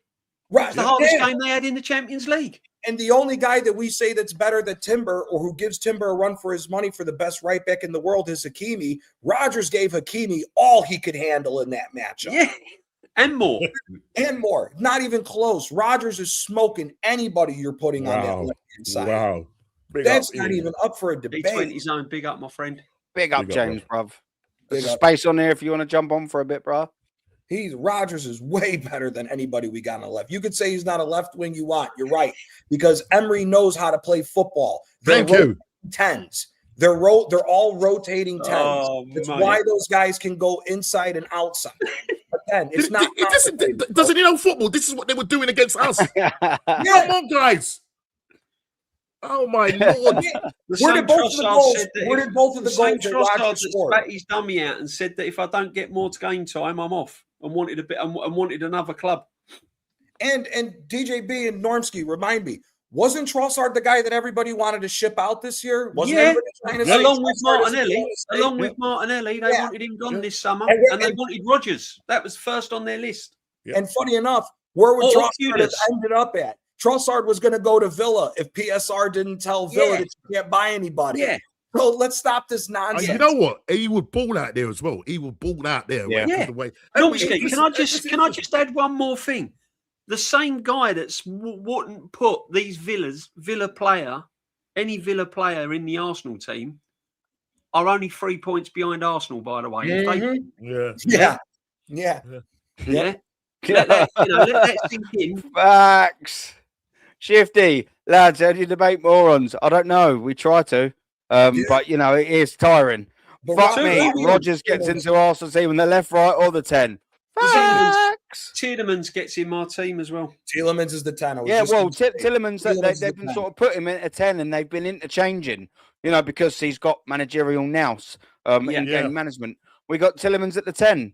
Would any of you guys take Odegaard or Eze on current form over Tielemans as the 10? And the reason why I won't take Eze is because of obviously what Arteta's done to him. Do you know what I mean? Because he's played him out. Facts, Knowles. And that's the reason. That's the only reason. No, facts. That's the only reason. Facts. Yeah, 100. And of On a course, week-to-week up front. basis, Go on, on a week-to-week Pete, basis, sorry. on a week-to-week No, good. basis, game in, game out. At the moment, I take Tielemans. On Yeah. a one-off, there might be an argument for Eze, but Yeah. if you're looking at Yes. consistency, Yes. throughout That's the it. season, you got to put Tielemans in on a consistent basis. Yeah. Oh my God, here we go. Yeah. Tielemans is not. Listen, that's where they've been playing him. Yeah. Like, that's where they've been playing him. Is how can you not understand the angle that we're coming from? Nelson, is Eze a 10 or a left winger? He said no, they Nelson. haven't. Bro, where was Tielemans playing when he played us? Where was Tielemans playing this last game? Tielemans has been consistently. Tielemans played the number 10 at their last game. Bro, Against He was Manchester worried United. about what Arteta was wearing. Leave the pot alone, my guy. You clearly can't handle your smoke because whatever you're smoking is some bad shit. It's some backyard boogie you're smoking because I don't know what you're watching. Look, Saka over McGinn, yeah. Even though McGinn's Obviously, they interchange, but that's where he was. I'm not going to re-explain it. Striker, Watkins or Gyökeres? Both bang out of form. Both bang out of form. Yeah. Both So you're bang going to go, yeah. But the best out of a bad bunch. They haven't been playing him there. They've been playing Kamara and Onana there. What are you fucking playing at? Look at the formation, guys. Look at the formation. 4-2. It's not 4-3-3, guys. It's 4-2-3-1. 4-2-3-1. 4-2-3-1. T. Guna, help me out, my brother. Help me out. Help me out. Help me out, T. G. Come on, Nelson. AFC Clown Channel would suit you. Go hang out with Bobblehead Strict, though. We're not playing 4-3-3. You fucking oh, mate. But the bottom line is, listen, the bottom line is we've just gone through the Villa team. But that, look, whether or not...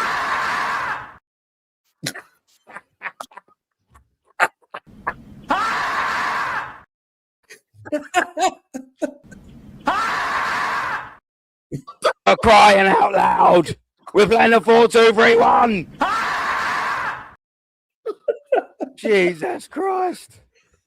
Listen, the bottom line is you've got to give credit where credit's due. For him to get Villa where it is, where he started the league from, where he started the season and where he is now at Christmas, you've got to give credit where credit's due. But even before that, DJB, unbelievable. After he took over from Steven Gerrard, where Steven Gerrard left them, right? Yeah, I'm going back that far, right? Yeah. Mm-hmm. 100%. On top of that, let's just go back to what we quickly said. With the Trossard has been our best offensive player this year.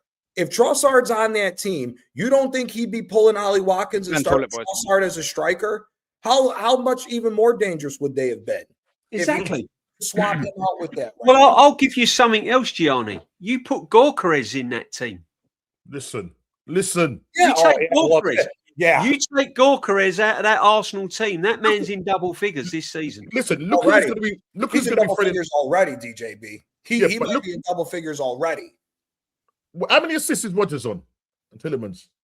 Anybody can put in the chat. Just let us know. But you've got Rodgers feeding you. You've got Tielemans feeding you. McGinn feeding you. These guys can feed these players. And if you check it, yeah, they're playing with what? 2-3 10s, right? 3 10s. 3 interchangeable 10s. What was Gyökeres doing at Sporting Lisbon? What was he playing with, guys? Please tell me. He was playing with 10s that were feeding him, right? Yep. We ain't got a 10 because we got a roaming number 8 that loves to play on the right hand side. That's it. What does he do? You need Saka to be great, Norms. You know what I mean? For everything to come together, Saka needs to be great, and Ben White needs to be in there as well. Yeah, that will sort out that equation over that side. Rodgers, on, man. just, what we doing there? Just for what you said, Rodgers is on 7 goals and 3 assists. He's Look at one this, goal. man. He's one goal. He's 1 goal away from tying the entire season last year. Already this season, 10 GA after 17 games. 10 GA. Rodgers is more on form than Saka. Yeah. Oh yeah. Rodgers' output this season is better than Saka, and yet the man in the chat's telling us that he'd put Trossard in front of him. And don't forget, Odegaard is better than all of them, but he's only got 1 assist. As I said, it's true what Gianni says. Sorry. You give this manager, you give us this Aston Villa manager a forward that's bang on striker. If he can get Watkins going from January onwards, we better watch out. I'm telling you. And Gorkarez in this Villa team would be. He will bang. He will bang. Also, He will bang in this team. He will bang in the Chelsea side. Anyone that plays with an out-and-out number 9 knows to work with a number 9. He will bang. I'm telling you. Even not an out-and-out number 9. Trossard, outside of Gyökeres, I think we can all agree from what we've seen the last 2.5 years, Trossard is the best finisher that we have. Pure finisher besides Gyökeres. He's the best pure finisher we have. He's a better finisher than Havertz is. That's for damn sure. So imagine you take our best finisher besides Gyökeres and put it on what Villa's doing right now. We major problems. Remember, Villa didn't score a goal for what, the first 5 games this year? That's correct. And now they're just on smoke with everybody. So again, if Villa finish above us, I'm not here. If he doesn't get sacked and Villa finish above us, I'm done. Gianni, that's an excellent little segue, because big up to T. Goon again as well. Putting a big up, brother. Double appreciated, man. It segues me in excellently with what you just said, G. What if Aston Villa finish above us now? That might be first and second. That might be second and third. We don't know. We ain't got a crystal ball. But what if they do? But Arteta wins the Carabao Cup. Don't matter. Doesn't matter. It doesn't, does it? Still, first of all, as an outsider looking in, if Villa was to finish above Arsenal, it would be the most damning thing ever on Arteta. Because the problem is this. And I'm not saying Villa's going to run all the way till the end. But you do have to commend Emery with where he has this team. The biggest talking point is this. Villa is the team that got screwed over more than any other team with this PSR nonsense because they couldn't spend. The fact that they had to downsize their club so that they wouldn't get hit with the point deduction, like Everton and these other teams, you have to commend Emery on the job that he is doing with this team. He made one signing. Villa spent $30 million on that Guisan, who's been a waste of space on that team. He has done absolutely nothing with that team. If he was to finish over Arteta, it is damning on Arteta that you spent £1 billion in the time that you've been here to build your team, and all you're walking away with so far, to go off of what T-Dot's saying, is a League Cup. Sorry, man. Not good enough. Not good enough. All the time. This is Arsenal Football Club. This is the 3rd biggest team in England. This team is supposed to be in competition for the league every year and should be demanded on winning every year. This club should be having the same exact accountability as an AC Milan, an Inter Milan, a Juventus, a Bayern Munich, a Real Madrid, a Barcelona. They should be fighting for the league title every year. Every year. Not this nonsense of, he has to wait for all his players. Trust me, man. The fans who backed it, you have to wait for all your pieces, you would never survive for any of those clubs if you were a fan. Not with that mentality. Nobody waits around for that. That's why they sack managers after a year or 2 years, because there's no time. You don't get time limits like that. Again, Real Madrid's the perfect one. They're the biggest club. Carlo Ancelotti's won the most titles for the most historic football team, and they sacked his ass off because he didn't win anything. Whilst he won, he actually won 2 trophies that year if you count the World Cup and the Super Cup, didn't he? He technically won 2 trophies that year. All right, it weren't some of the big hitters, but they still fucked him off. Thank you very much for the Champions League. Thank you very much for the trophies. Thank you very much for being successful in your second stint, but you didn't quite cut what the mustard this season. Fuck off. Yeah. I just want to know what it's going to take, because at the start of the season we was hearing, if he wins the Carabao Cup, it's not good enough, and everyone was saying that. Even Arteta, even people that are behind the manager 100%. No, for me, it's got to be Champions League or the Premiership or nothing else. Now there are cracks appearing. Now it looks like we may not win the Premiership. We still might, and I hope we do. But now the narrative's changed. It's like, I'd probably give him another season if he won the Carabao Cup. Yeah. Because we've got Palace in the quarterfinal and everyone thinks it's a given. Right? I'll still give him another year. But at the start of the season, it was like, no, it's got to be Premiership or Champions League. So how far do we keep going? Because for me, I would have been happy for a Carabao Cup and an FA Cup, and I still will be. But I'm with Gianni. If you're telling me to keep this manager's job, that all you can dish out is a Carabao Cup after £1 billion spent and 6 years in charge, building your team, your players that you work with day in, day out on the training field, and you're coming across with just a Carabao Cup, I'm sorry, it's not good enough. Absolutely not good enough. And there's a guy in the chat, Aaron, you missed him, I think, says these guys don't probably even go to a game. Block 114, my friend, I'm happy to see you. Been going since 1974. The thing is, who cares if we don't go to a game? I'll watch it on TV. So what? Exactly. So what? But I think he's just who cares? Who cares? Who cares? What is that going to prove? What does that prove? Tell me, what does that prove? Please. Mm-hmm. Yeah. Have I missed one as well? Have I? You know, the old mutant alert. You missed the mutant, yeah. I've missed the mutant. Don't worry, we'll get you. We'll get you. We'll get you. But listen, man, it's a little bit of a frustrating one. I know. Before we move on to the Crystal Palace game, there is something that I did want to ask you guys about, and it's about the league. Yeah, you know, we're top at Christmas, 2 points in it, blah, blah, blah. We've spoken about current form. We've done all of that. There's something that, by the way, this guy I detest, and I think probably everyone else in this chat does as well. It's this Pillock, right? And he brings up actually quite a good, interesting point. And I have to share it. I mean, I'm compelled to share it. It's Rory Talk Sports, right? So, Rory Talk Football. Arsenal's remaining Premier League away fixtures. And I just wanted to bring this up to everyone. And I wanted to see whether this changes anything.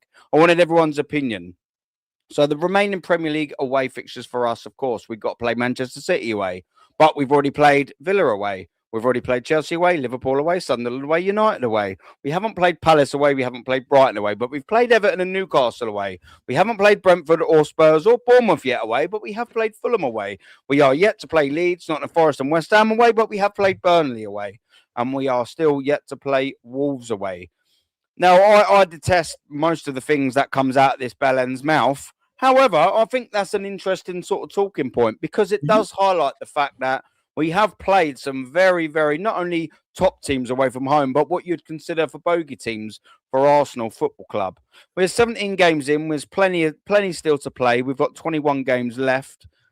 Do you think that this, DJB, has any bearing on our next half of the season? Whether it's easier for us, whether we have an advantage, as many of the comments underneath this comment said, because we played all of these tough away fixtures. I was just intrigued to get the panel's thoughts on this. What do you reckon, DJB? What do you make of what you're seeing on the screen while Rory talks absolute constipation? Yeah, well, looking at that on paper, we've got some pretty favourable away fixtures, right? And we have played some big hitters away from home. That speaks for itself. The problem is with this manager that he's shown in the past, it's not the big away fixtures that we seem to have problems with. Yeah, it's the fixtures like Leeds away, West Ham, Forest away, Brentford's, and all of these. And Bournemouth's. They're the sort of fixtures that slip us up. So again, that's not the problem. I mean, we've still got the North London derby away, which is always a tough fixture. Leeds away is going to be a tough fixture. Nottingham Forest away to Sean Dyche, that's going to be a tough fixture. And West Ham, depending on where they are, if they need points to stay in the Premiership, going to West Ham at the end of the season is not going to be an easy fixture. Listen, if you're disrespecting all these clubs and earmarking them as easy away games, then you can't say the Premiership's the best league in the world that everyone gasses about. Because the reason why it's one of the best Premier leagues in the world is because you just don't know what you're going to get on any given game. Palace away is going to be tough. You remember, you got Champions Leagues in with this as well. Mm-hmm. And we're probably in the knockout phases of the Champions League as well. So you've got Champions League games coming up You got FA Cup, depending on how far we go in that. And you could have a Carabao Cup final as well, or semi-final, two-leg semi-final as well. So there's a lot of games to play. And the problem is you've got a football manager that sticks to the same squad, sticks to the same spine, the same players, week in, week out. People have said in the chat, oh, we've got cover, we've got depth. He doesn't trust the depth. He doesn't rotate enough. He doesn't trust the depth. And when you're going through December, January, February, and these fixtures are coming thick and fast, you've got to trust the depth. You've got to trust what's on the bench. And when you can, you've got to use them. When you can rest players, you've got to rest players. And the fact the manager doesn't, these away fixtures are still going to be a hurdle to get over. Because you're playing players week in and week out. You're not resting players. You're not rotating players. You know, you can't expect... I mean, if there was an injury to Saka over the Christmas period and an injury to Declan Rice, you've got Norgard, Madueke and Wanyer as your options. Now, the fact that Wanyer and Madueke hasn't played enough minutes to come in a crucial part of the season is worrying. So this is what I'm saying. These fixtures are only winnable if you've got a fully fit Arsenal 11. So, you know, none of these fixtures, Aaron, are easy. You have to take every single game. I know it's an old cliche, but you have to, with this football manager, you have to take every game as it comes. Because who'd have thought we'd have struggled against Sunderland away? I knew we would. But that on paper was an easy away fixture. Oh, we'll win 3-0, 4-0. Everton away. Oh, we'll smash them 4-5-0. Just about got over the line. Chelsea, 10 men, 35 minutes. After 35 minutes, struggled. So all of these fixtures are not a give me. They're all tough because they will all be playing for something. Wolves probably not. West Ham probably will be. They'll be in the mix to probably stand the Premiership. Nottingham Forest the same. Leeds. Bournemouth could be chasing a Conference Cup. Brentford. Brighton. Palace. So, yeah, tough. Man City, that's the decider. That could be the decider. And we all know what the guy does on deciders, don't we? Lock up defensively, play for the draw, come unstuck. So for me, every game as it comes, trust the squad, rotate properly when you can, and see where it takes us. No, absolute facts. Wow, they are all out in full force today, aren't they? These El Mutantes, man. What can you do about it? What can you do? What can you do about it? Gianni, what do you make of this? To the right. We've got remaining Premier League away fixtures. Probably suggest easier than not, but DJB makes some fantastic points. What do you make of it, brother? I 100% agree with DJB. Yes, we've gotten majority of the big games out of the way, but again, the history of these last three runs, we played down to the competition and always screw up against the weaker teams. So cool. We got past Everton, we got past Newcastle, got past United, got past Liverpool, and so on and so forth. But the problem is that when you always lose to the weaker teams because you play down to the competition, none of these games are gimmies. That's the facts at the end of the day. And then, you know, the new mutant that's in here talking about, oh, you have to play everybody constantly together in order to gel. Brother, you've never watched football because none of the teams that win do that. You get thrown. If you're a new guy like Gyökeres, you get thrown in and learn as you go. It is what it is. So you can rethink football all you want. It's not the case. It's just not the case. So again, yeah, it's only Jay by playing week in, week out. No, that's what training is for. But you also don't do intense training like hurting players like what we've seen Arteta doing. So again, dude, sorry. Sorry that facts don't care about feelings. That's what everyone should realize, is that facts don't care about your feelings. And the fact of the matter is, we would have won at least 2 out of the last 3 Premier Leagues had we been able to do these certain type of things where we don't play down to the competition and don't make stupid mistakes by the manager. But we do. Here's also something for you. The 89-point season that we had, we only had 5 losses. We only had 5 losses. Guess what? We're 3 losses away from doing that. And we only had 5 draws, and we're 2 draws away from doing that. So we can, and then on top of that is this. People are saying, oh, what if Haaland gets hurt? Sorry, man, if you spent £1 billion and you're still out here saying, oh, what if, maybe, but, and all this, your team's not fucking good enough to win, man. That's the sad fact at the end of the day. It's on you to win. Stop worrying about, oh, what if this and this, that, and the other. All these hypotheticals are nonsense. The fact of the matter is that if you're hoping for all these teams to have players get injured and all this, it's because deep down, you won't admit it, but you know that this team is still suspect. Yeah, no, facts. Mutant alert.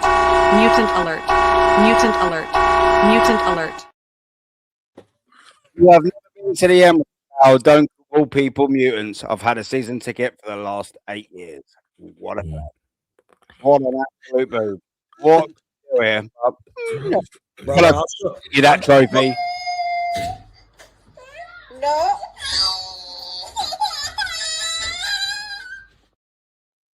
Don't worry, you'll be all right. You'll be all right. Yeah. I'm coming to Europe. I'm coming to Europe in May.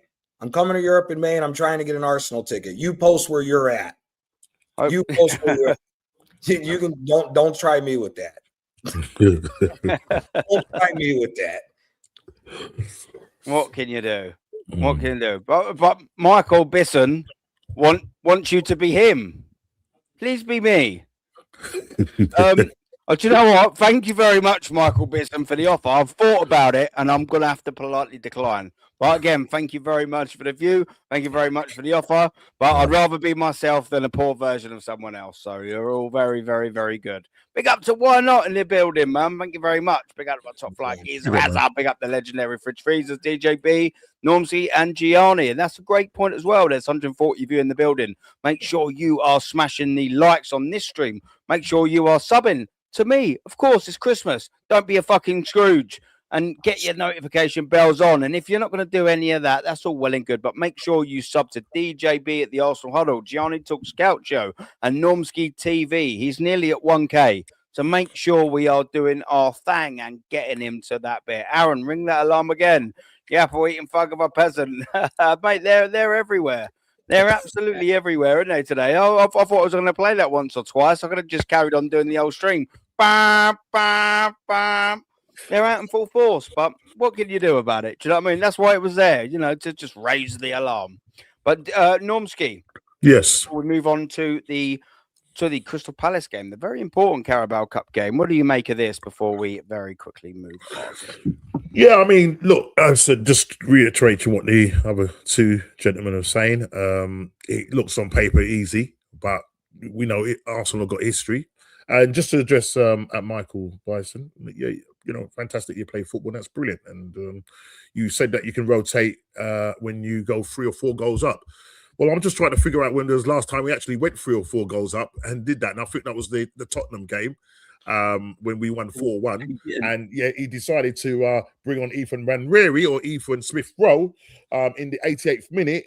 Chris Mosquera went off injured and Anchor came on. Miles Lewis-Skelly came on for Calafiori in the 92nd minute. And in the 78th minute, Leandro Trossard came on for Nodi Madueke, or Nodi Madueke, either way. So it's all right saying, yeah, when we're 3 or 4 goals up, we've got to score those kind of goals to start doing the rotation. And even when we do it, which is very rare, and that was the North London derby, those are the changes that were made very late in the game, not like in the 50-odd minute or 60-odd minute. So Arteta needs to start to learn to rotate, because at the moment we're dropping like flies, and that's all down to Mikel Arteta. And so when you look at these games, yeah, on paper they look easy, yeah, but it seems to be always the meaty teams that when we get up against. Listen, how are we struggling against Wolves at home? How are we struggling at Wolves at home, where we, as the famous words of Jez, they had less points than a triangle, and they scored all 3 goals and still lost the game. That was funny. Yeah, I mean, come on. We're looking at the performance of this team right now, and with your hand on your heart, are you really going to say that we're playing well? And you're looking at Man City over there, and you're going, oh, you're negative. You're only looking at Man City. You're only there for the opponent. No, I appreciate good football, and Man City are playing good football at the end of the day. I heard the gal saying, even though they scored all those goals, they had what's the name, had a better XG than them. Well, they still won the game. Who cares? Who cares? They can have all the best XG they want. At the end of the day, they're going to lift the trophy, and we're not. Simple things. And I end it there, bruv.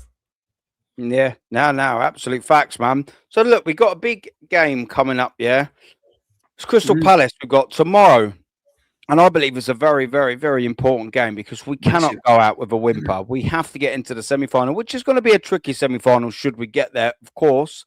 That's going to be home and away versus Chelsea.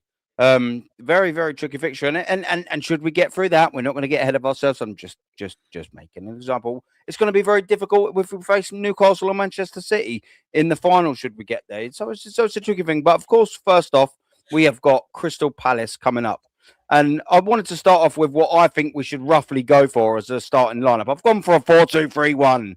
Okay. This is what I would do, by the way. Yeah. You better press that muting alert. Press that muting alert, mate. We do.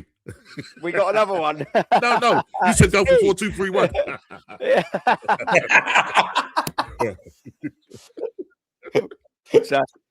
Right. We've got this, right? Let me add this to stage. Why is this not adding to that? Please remove screen. Okay, come on, Aaron. You should be used to this by now. This is what I've gone for, ladies and gentlemen. So I've gone for my specific team of available players, of course. I've gone for Kepa Arrizabalaga in goal. I've gone for Lewis Skelly at left back. I believe he should have his chance. I've gone for Urian Timber right back because there's no one else. I've gone for Saliba and Capier at centre back because there's no one else. But in my double pivot, I've gone from Norgard and Marino. And specifically why I've done that is because Declan Rice absolutely has to have some minutes saved. We've got two massive games at home coming up against Brighton and then Aston Villa in quick succession. And I believe there's certain players that need to be rested. So I've gone for a double pivot, Marino on the left-hand side of that, and Norgard as a more holding player. I've gone for Eze as on number 10 because, Odegaard's come in, he's benched him, he's stunk the place out. Eze, you're playing against at home again. You got the winner last time against your old team. Do the business. It's your time to shine again. I've gone for the opportunity of resting Saka, of course, and Madueke, who was good in the Champions League. I've put him on the right-hand side, and you'll notice I've put Ethan Waneri on the left. Now, I know that's a little bit of a tricky one because he operates a little bit better on the right or central. I've sort of gone from maybe that they'll swap and they'll interchange with Eze. I know Eze in the left winger, but maybe sometimes Eze go on the left and Waneri will come in. Maybe Madueke and Waneri will sort of switch flanks. That's what I'd like to see. Just a bit of confusion from the attack for going forward, a bit more fluidity in that sort of front-esque sort of three, if you'd say. And I know some people might want to play Gyökeres to try and get his confidence up, but I reckon, start him against Brighton, start him against Aston Villa, and give Gabriel Jesus a chance. Come in and see what it's all about. See if you can get a bit more fluidity in that front four. Let's sort of call it. So that's why I've gone for them sort of specific players. I don't know about you, DJB. What sort of changes would you make in sort of this? Similar. I think defensively and goalkeeper, there's not a lot of choice there. I think Kepa will come in, personally. I don't think he'll go Marino and Norgard. I think it'll either be Zubimendi and Norgard or Rice and Norgard. Yeah. This isn't what I think Arteta will do, by the way. This is what, you're pretty spot on. I mean, that's what I would go for. I'd probably go for Norgard and Zubimendi and give Rice time out, but he won't. I would probably play Rice. Yeah, I'd go Madueke on the right, definitely, to give Saka. I would go with Eze, but he probably won't. He'll start Odegaard, without a doubt. I don't think he'll start Wanyer. I don't think Wanyer will see much time. I think he'll go with Martinelli. Not what I would do, but this is what I think he would go with, counteracting your lineup. I think he'll go with Martinelli instead of Wanyer. I think he'll start with Odegaard instead of Eze, and I think he'll start with Madueke. Jesus up front. Do you know? I think where he'll go. I think he'll go Marino up front. You reckon that's what he'll do? But then what? And put maybe Zubamendi in there instead. I think he'll go. Zubamendi, Norgard, and I think he'll go Marino as his striker. I think. I think that'd be such a missed opportunity to not play Oh, Jesus there. And I get as well on an Emery thing. He needs minutes, which is why I've put him there. 100%. And I agree with you, Aaron. I would say Jesus or Gyökeres. I would probably stick with Gyökeres up front because he needs a goal from open play. He does need some goals from open play. What I did flirt with the idea of was having Gyökeres up top. But then I wanted Waneri to get minutes, but I wanted maybe sort of thinking about playing Jesus on the wing somewhere. That's what, I just flirt with the idea of that, to be fair. How we're thinking, he's got options to play Jesus on the left and Gyökeres up front. But I'm only thinking the way the manager. I'm only thinking how Arteta would think, and I reckon he's either going to go Norgard with Zubamendi. I reckon he'll go Marino up front. I reckon he'll put Martinelli on the left. He'll play Madueke on the. Well, he should play Madueke on the right, and he should play Eze, but he won't. Don't be surprised he won't. He'll put Odegaard in there. But yeah, no, that looks a good team for me. I mean, nothing wrong with that lineup at all. It should be good enough to beat Crystal Palace. There's a couple of players, sort of slightly nudged around. However, you need to squeeze some in to get minutes. I don't think he'll go with it. I mean, that's what I think Arteta would go with. With me personally, I'd probably go Norgard, Zubamendi. I'd go Madueke. I'd go Eze. I would go Wanyer. I wouldn't go Jesus up front. I would go Gyökeres up front. Gianni. Other than that, it's before you come in, as I said, look, listen. At the end of the day, ladies and gentlemen, I'm definitely not. This fucking manager. However, fucking manager. However, fucking manager. There we go. It's on loop. I didn't realise. I'm not this fucking manager. I'm not fucking manager. I'm not. Nipples. I'm not going to shave their nipples either, but I'm also not. And neither are you. However, what would you do instead of what would do, Gianni? Well, I was just going to say, I wonder if the Norgard to right back mentality might come through for this game, since we know he likes to throw away the cup games. Since there's nobody left at right back and we need to give Timber some break, I wonder if he tries to pull the old nonsense like he did with Thomas Partey and throw Norgard back there. But I digress because I don't want to see that nonsense, even though he's a sensible signing, as they say. He's been so sensible, isn't he? Yeah, I haven't even seen him. Look, played at centre back. That's how sensible that signing was. Yeah, I mean, look, for me, the problem with all this is that I agree with Wanyer and Madueke and Eze. However, and then Gabriel Jesus, I agree with you in a sense with this. However, I do agree. I think that what DJB said will end up happening. I think he'll end up starting Odegaard again. I honestly think he's going to put Rice in this game. I honestly think he for some reason he just doesn't want to drop Rice. He doesn't want to drop him, and I could see Moreno starting in this. And the other problem is for me, and I've said this on your call-in show, I think we need to win this trophy. I think if Arsenal doesn't win this trophy, it'll once again prove that we don't have the mentality to go a full season and go on and win. And that's what I'm worried about as far as the guys resting, because we should be resting players. And Shane, shout out to Shane, because he's in the chat. He's saying the same thing. The Rice will 100% play tomorrow night. And that's the worry. That's the worry. Ethan Wanyer, I mean, at this point, this poor kid, he has to get minutes. And same thing with Lewis Skelly. I mean, for me, I would honestly risk Calafiori at left back and put Lewis Skelly in the midfield. I want to see this kid at his position. He's not a left back. The kid's not a left back. The kid's a midfielder. I think they should be playing him in his proper position. And at least if he played in the midfield, you could get a little extra bump in the offense with him playing in the midfield and him being able to push up and aid the attack. But this could very well be the team. But I could definitely see Moreno starting as the false 9 and Odegaard playing and Martinelli starting over Ethan Nwaneri. For me, I think the rest of you guys would agree. I think Ethan Nwaneri needs to go on loan. He's not going to get any time from this manager. He needs to go on loan. He needs to be playing. The kid's too young to be just sitting on the bench constantly. But I would like to see this lineup so we could rest our guys, but I'm scared he's going to play a full-fledged team and risk injuries again for this game, even though Palace looked absolutely garbage at the weekend. But we'll see what happens.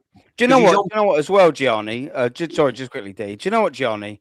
That there would actually be good scope to say, do you know what? Mikel Arteta could actually or should be going strong in this competition. But do you know why he can't?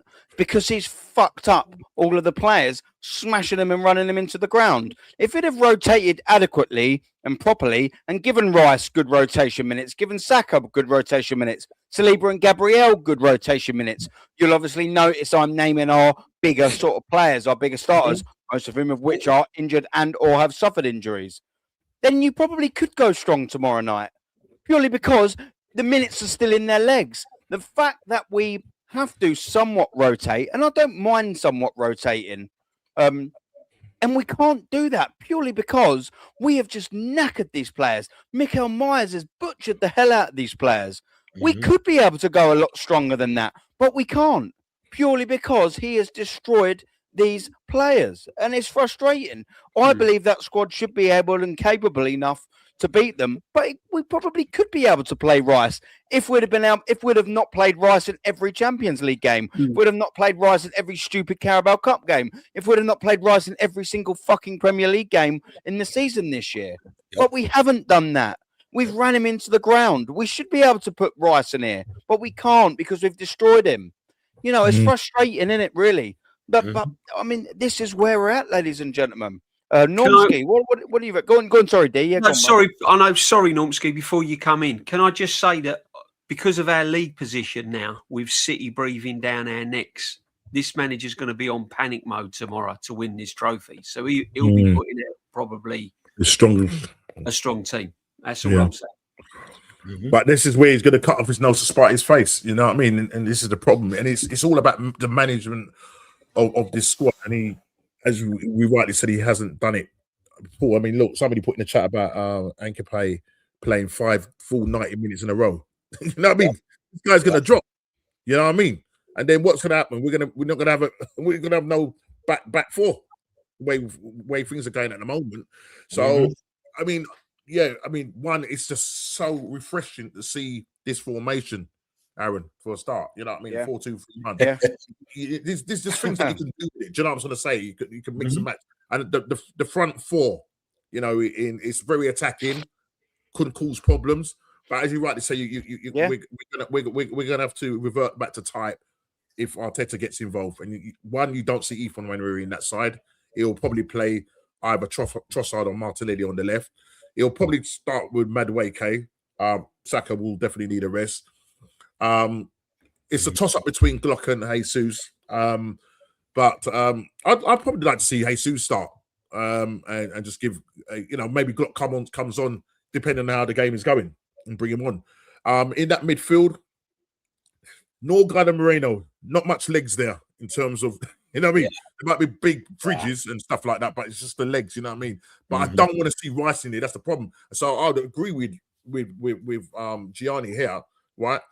You know, why not, bring Calafiori and play, Miles Lewis-Skelly in that midfield?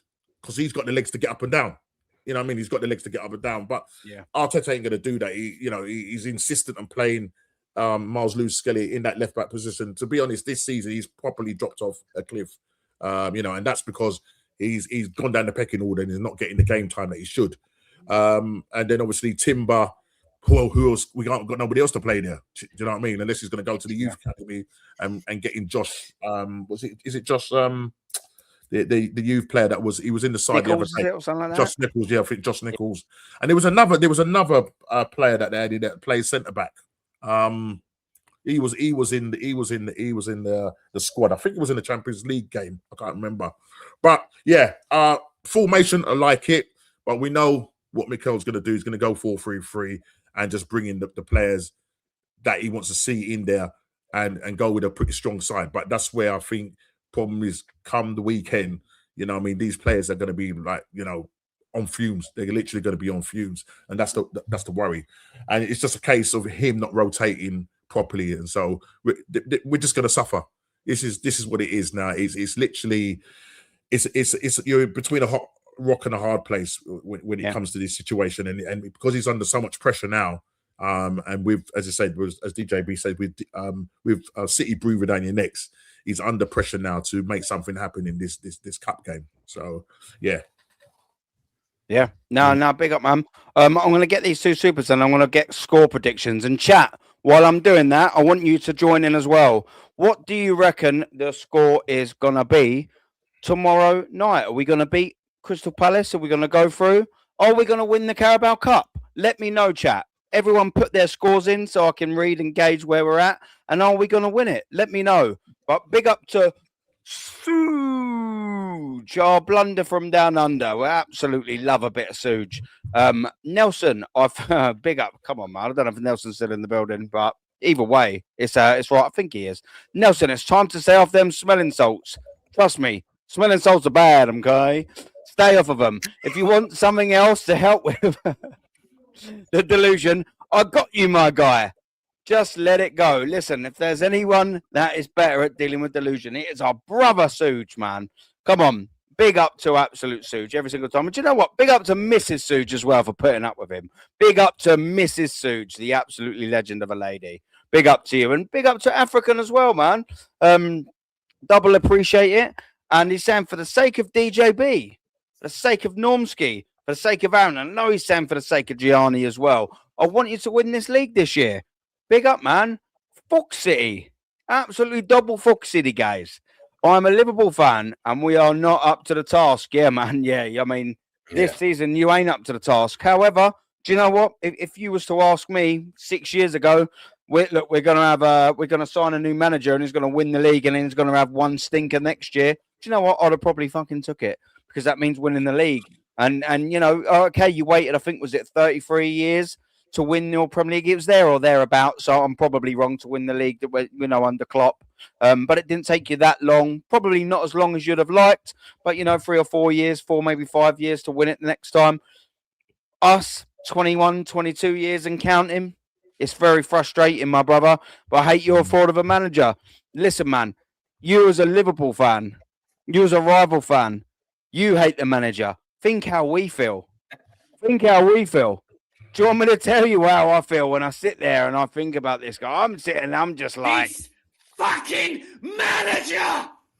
And I just think about his name. Mikel Arteta! Sack this manager tonight. Yeah, it's very frustrating, African Cat, man. But big up to you, man. I double and treble appreciate that comment, man. Big up to you as well in the chat. It's been a while. Big up for life. Big up Aaron, DJB, you legends. Big up to you, brother. Yeah, come on. Where's some scores in the chat? I'll be having a little look down there. But before we do, DJB, let me know. What do you reckon tomorrow night? Score, and are we going to win the cup? Oh, you're on mute, D. Yeah. Andy's back. 4-5-0, Aaron. 4-5-0. No. Yeah, smash them 5-0. Wow, I know. Anyway, I think it's not going to be a pretty affair again. It's going to be pretty much the same tactical kind of get out of jail, if you like. 2-1 Arsenal. It ain't going to be pretty. It's going to be one of them kind of games again, isn't it? 2-1. However, Palace have had a few dodgy results lately. Mm-hmm. But there may be a reason for that. They might be looking ahead towards this game. So, if they've gone off the gas a little bit in the Premiership, knowing that they're all okay and they can come again in January, February time and climb the table, and they're looking towards this game, it could be a little warning. But I think 2-1. Yeah. Just. Yeah. And just quickly as well, we've got the final one of the day. Mutant alert. Mutant alert. Mutant alert. Mutant alert. You do know that Arsenal has not played the same lineup twice in a row in the Premier League, or is your agenda too strong to notice it? Shut up, Adolf, for fuck's sake. Come on. Johnny, what do you reckon on the game tomorrow? 1-0 Arsenal. Going to be an ugly game. Yeah. Going to be an ugly game. And I mean, Yeah. it's just going to be an ugly game. We better hope, like what DJB saying, that Palace has not been resting for this game, because if we throw a bad team out there and Glasner goes full force at us, we may have a problem. And we get Chelsea, right? If we win into the semis. Oh yeah, you forgot to ask it. Yeah. I don't know. Two-legged. I'll say this. If City get through Newcastle and we meet City in the final and we get past Chelsea, that final could be the early show of who's going to be winning the Premier League come the end of the season. So I don't know. I about winning the cup. I want to see. I'm going to right now say I don't think so, but it could change. But I do think we get past Palace, but it's going to be an ugly 1-0 tomorrow. Yeah. And Normski to wrap Yeah. it up. I think, I'm gonna go 2-1, but it's not gonna be pretty, as Jonas said. I'll go 2-1. I think Crystal Palace is obviously off the back of getting a chance in off of Leeds, and they've picked up a few injuries as well. So going into this game, it's gonna be tricky. But you see, this is the problem. We thought Wolves was going to be a walk in the park, and look what happened there.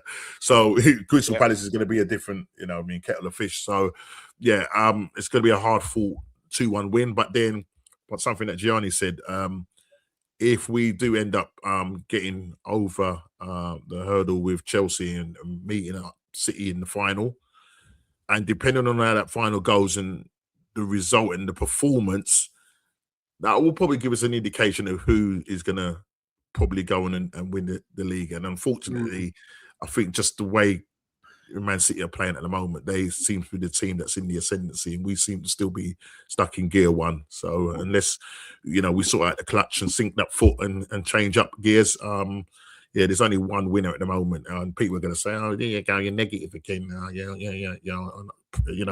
A secret City supporter. I'm not. I'm just looking at reality at the end of the day, guys. That's all it is. I'm just looking at reality. I'm just looking at what's happened in the past. So until I see us lift a trophy, I see armpits, then I'll start to believe. At the moment, it's a little bit difficult at the moment. Facts. Yeah. I didn't give the final prediction. I tend to disagree. I'm not even looking at the final, because I think if we get Chelsea over 2 legs, bearing in mind where Chelsea are in the Premiership, probably top 4. They're good cup side as well. They're good cup side. That's a cup that they're going to go for, and they've got the squad to do it. They've got Palmer back as well.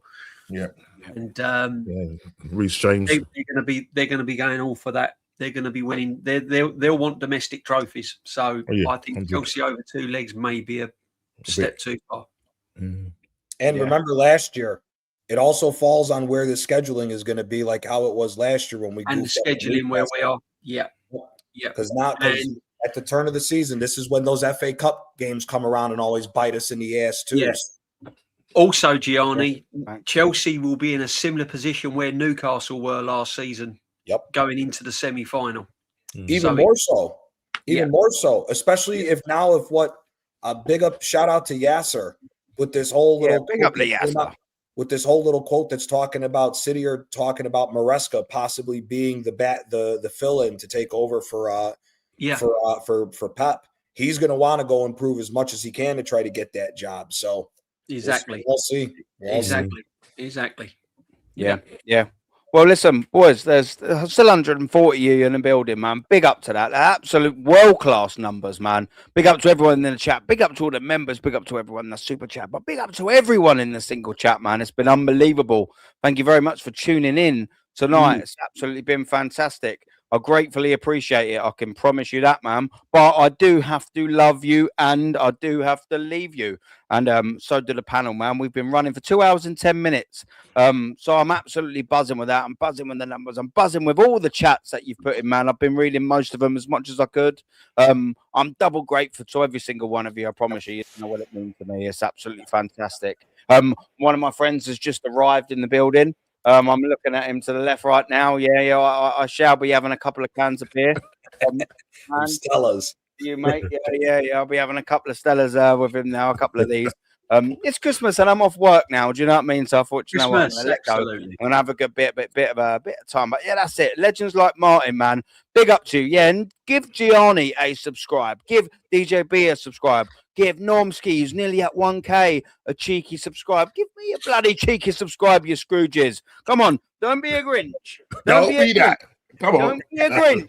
Don't fuck around. Come on, you tight bastards. Make sure you are subbing to every single one of the lads. Big up the Quaja, man. Gratefully appreciated. Big up to the Doc, as always. Tone, big up to you, my brother. Martin Tapp, Gooner SE, man. Come on, big up to you, man. Always a pleasure that you're in the chat. So, big up to you as well. Yeah, you've been 50-50 in the chat. You got your different opinion, but that's all cool. You're welcome here. You're cool. You ain't been rude or anything like that. That's buzzing. So big up to you. Hope you have a lovely Christmas. Lux, big up to you, man. Hope you have a fantastic Christmas as well. Like everyone, we got the Lynch in the building.